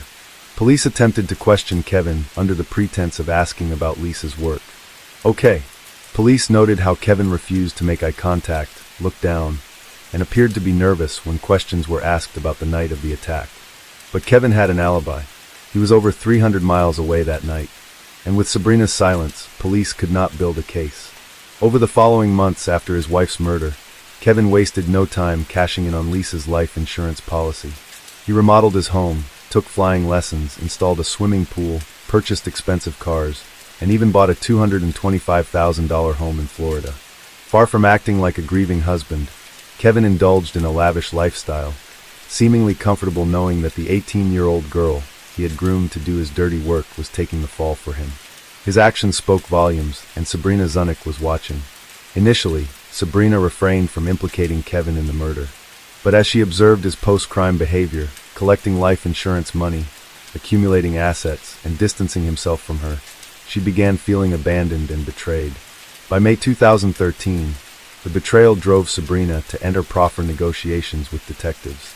The proffer, which was a first step toward a plea agreement, allowed Sabrina to be completely honest about her role in the murder without it being used against her in court.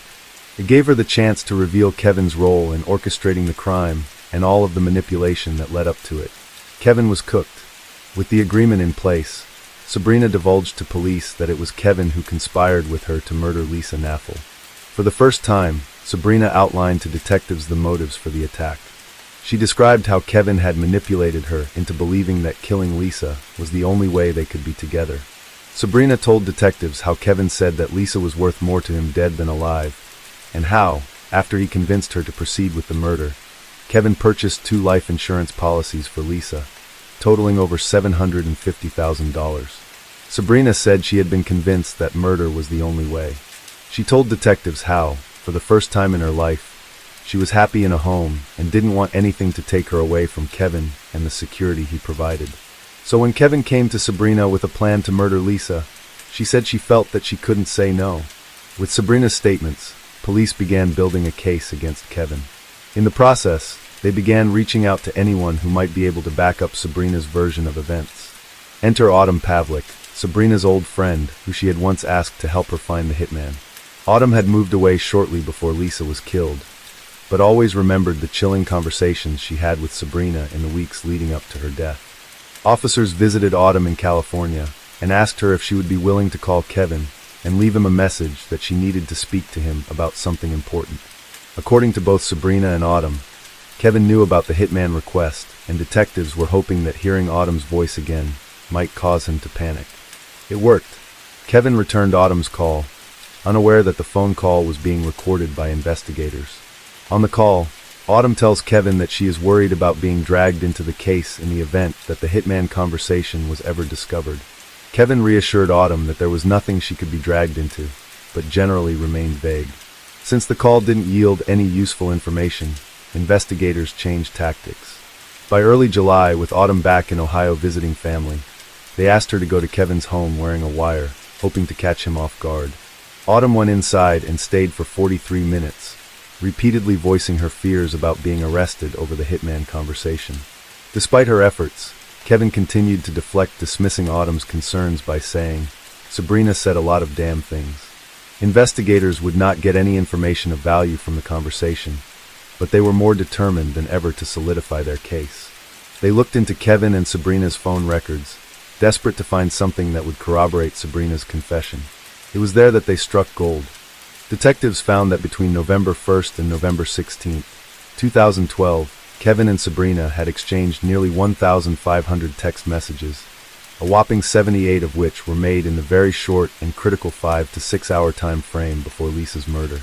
While the details of those text messages were not divulged to the public, they would prove to be one of the final pieces law enforcement needed to solidify their case. On August 9th, 2013, Kevin Naffel was arrested and charged with conspiracy to commit aggravated murder, complicity to aggravated murder, and 6 counts of sexual battery. His trial began in May 2014. He argued that Sabrina acted entirely on her own, denying that he had any involvement in the crime. Sabrina's testimony against Kevin played a crucial role in the trial. The jury took just over 9.5 hours to come back with their verdict. They found him guilty on all counts. Kevin Naffel was sentenced to life in prison with the possibility of parole after 30 years. Sabrina was tried after Kevin in August of 2014. She pleaded guilty to 1 count of murder. She was sentenced to life in prison with the possibility of parole after 30 years. During the sentencing, she read the following statement. "I want to say how sorry I am for all those I hurt. Lisa did not deserve what happened to her. I ask forgiveness be given to me, not for my benefit, but for those who need the healing process to begin. I can't explain how much remorse I have and how much sadness I deal with." After the sentencing, Sabrina's defense attorney spoke out, saying that Kevin hijacked her future, since she will be 47 years old by the time she is likely to be released in 2042. In 2017, a judge awarded $6.2 million in damages to Lisa's daughters, Megan and Haley Naffel. The court held the attacker, Sabrina Zunick, liable for $5 million and Kevin Naffel responsible for $1.2 million. The lawsuit was brought in civil court to compensate the girls for the emotional trauma and loss they suffered as a result of the brutal murder of their mother. As of the making of this video in 2024, Sabrina is now 30 years old and is currently incarcerated at the Dayton Correctional Institution in Ohio. In 2019, she participated in a prison interview for the television series Snapped Behind Bars, where she discussed her involvement in the crime, the events leading up to it, and the extreme remorse she has for what she did. She will be eligible for parole in the year 2042.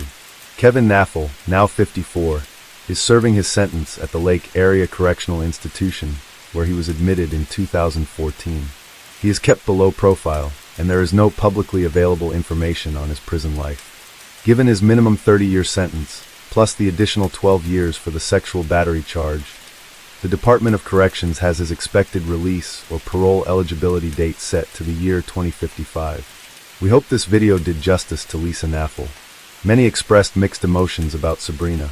She was clearly the killer, but analysts contend that Kevin knew Sabrina's distinct vulnerabilities, and he played off of those needs to get the outcome he wanted. But does that absolve her of her role in the crime? Should her guilt be weighed based on her having stabbed Lisa 178 times, a number that no one disputes has to have come from a place of rage? Let us know your thoughts in the comments below. Case 10. A father receives a call at work telling him to come home because there's been an emergency. He rushes home. The front door is locked, so he goes around the house and enters through the back door. There he finds a bloodbath. His 18-year-old daughter is lying on the floor, bludgeoned, stabbed, and murdered. Nearby is his 16-year-old son, who has met the same fate. Fearing the worst for his remaining daughter, an orphan, who the family had recently adopted, he calls out her name, but she doesn't respond. She emerges minutes later with wet hair. The father embraces her and first assumes that the wetness is blood, but it's not. She tells him that she has just taken a bath. He asks her what happened, and she responds that intruders killed her brother and sister while she hid under the bed. But the dad is suspicious, and rightfully so, because, as we'll learn, there was far more to this sweet, innocent orphan girl than anyone could have imagined. The Magwads were a close-knit, loving family who lived in Cotabato, a province in the Philippines.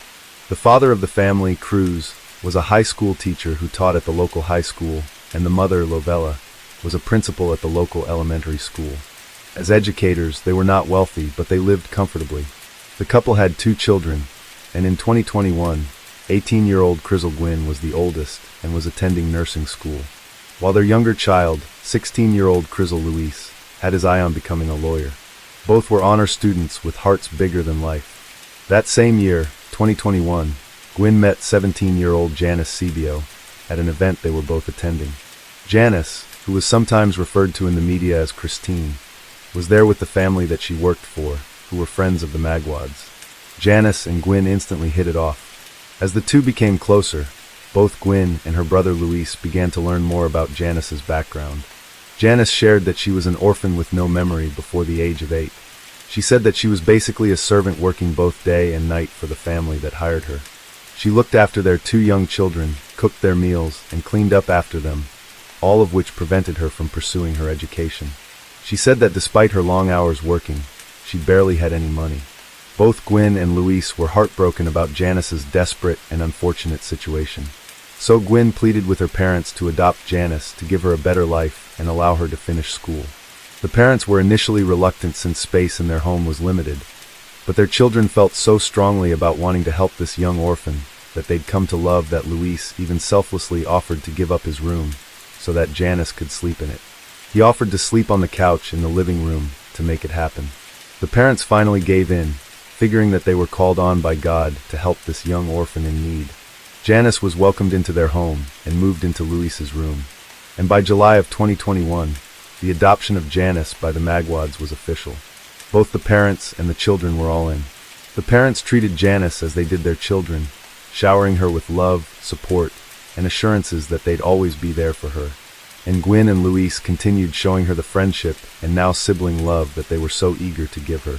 You could see the camaraderie in the regular TikToks featuring Gwen and Janice, and occasionally even Luis. But it didn't take long, just 5 months, for all of that to change. It was mid-December, and the 3 teenagers were home alone while Cruz was at his wife Lovella's school fixing some structures. Then at 2:58 p.m., he received a phone call from someone telling him go home. Do not panic. Your house was ransacked. Cruz began the frantic journey home. In the meantime, Janice, surprisingly, took to social media and began posting statuses to her Facebook page. Just 2 minutes after Cruz had received a call, Janice posted the following: "Guys, help me please. Somebody entered the house. I do not want to die yet. I am inside the room hiding. Please help." And then 1 minute later, she posted again, "Help me." Janice's boyfriend saw the statuses and immediately called her to see what was going on. Janice answered his call, but didn't say anything. Unable to get her to respond, he hung up the phone and did nothing, apparently not concerned enough about the dire status his girlfriend had just posted to pursue it any further. Janice also messaged Lovella saying, "Mama, please help." Lovella called her back, but Janice didn't answer. It was right after that Janice changed her Facebook name. She changed it from Janice Magwad to JP. Cruz arrived home within 15 minutes of receiving the alarming call. As soon as he opened the gate of their home, he encountered a blood-soaked blanket along with a knife just outside their front door. He tried to enter through that front door, but it was locked. So, he went around to the back door. He entered and quickly discovered his daughter, Gwen, bloodied, beaten, stabbed, and murdered.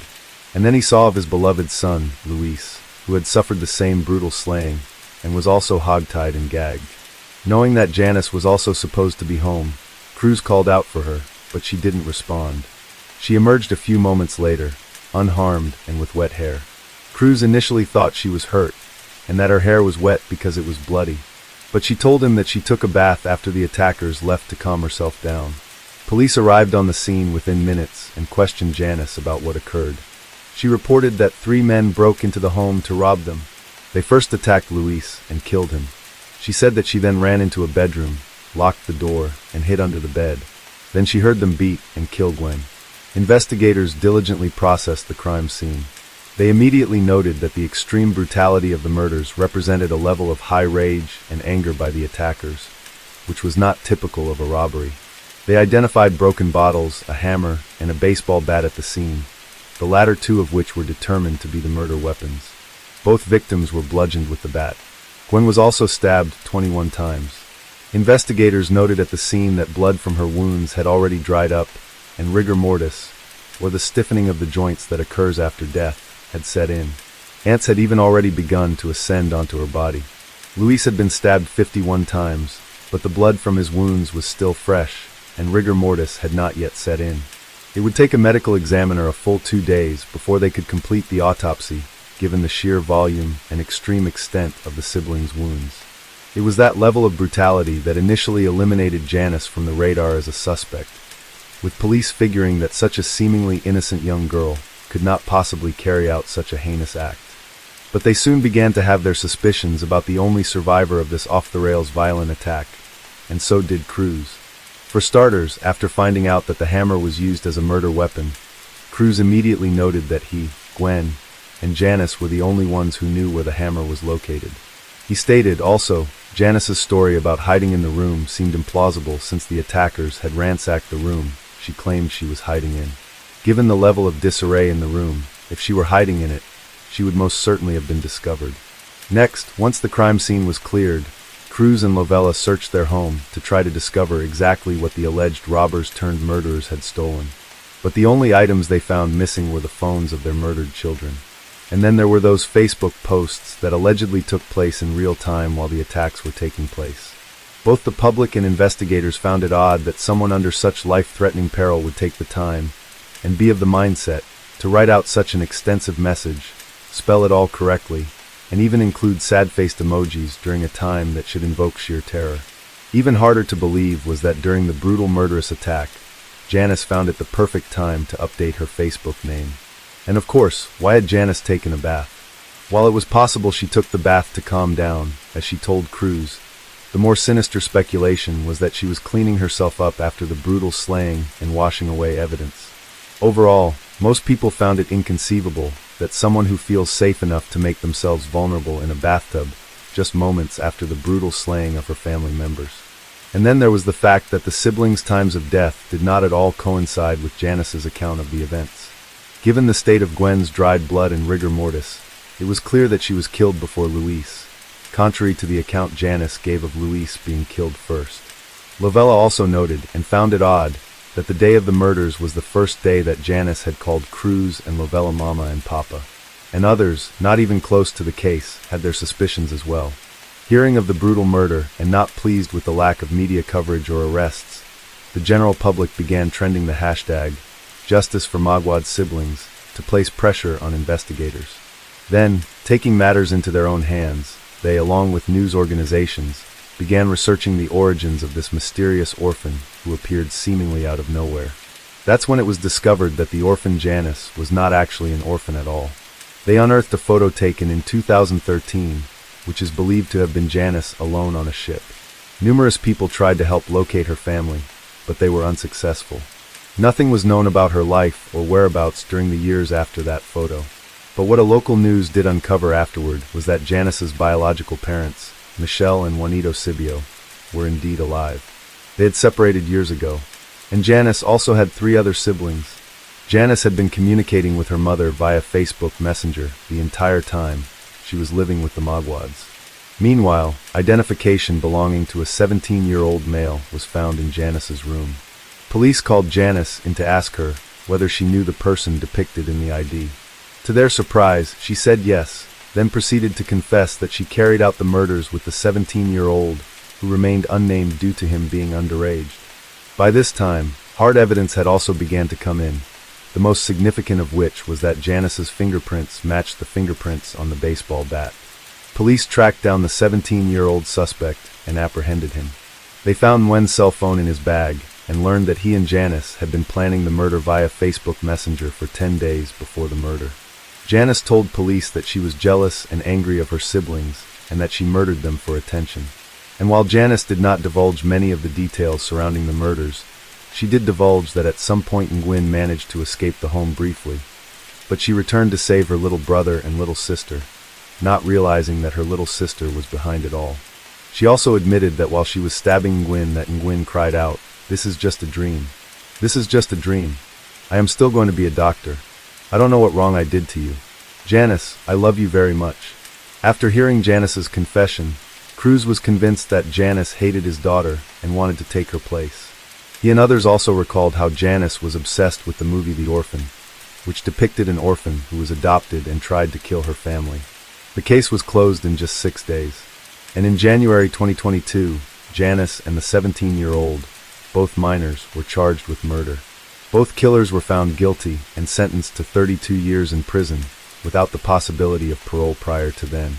The Mongwan parents were not satisfied with the lenient sentences the killers received due to being underage. They noted that the light sentences would mean that their children's killers would walk free while they were still in their 50s, while Nguyen and Luis would remain dead. Nguyen and Luis were laid to rest in a custom gown and tuxedo.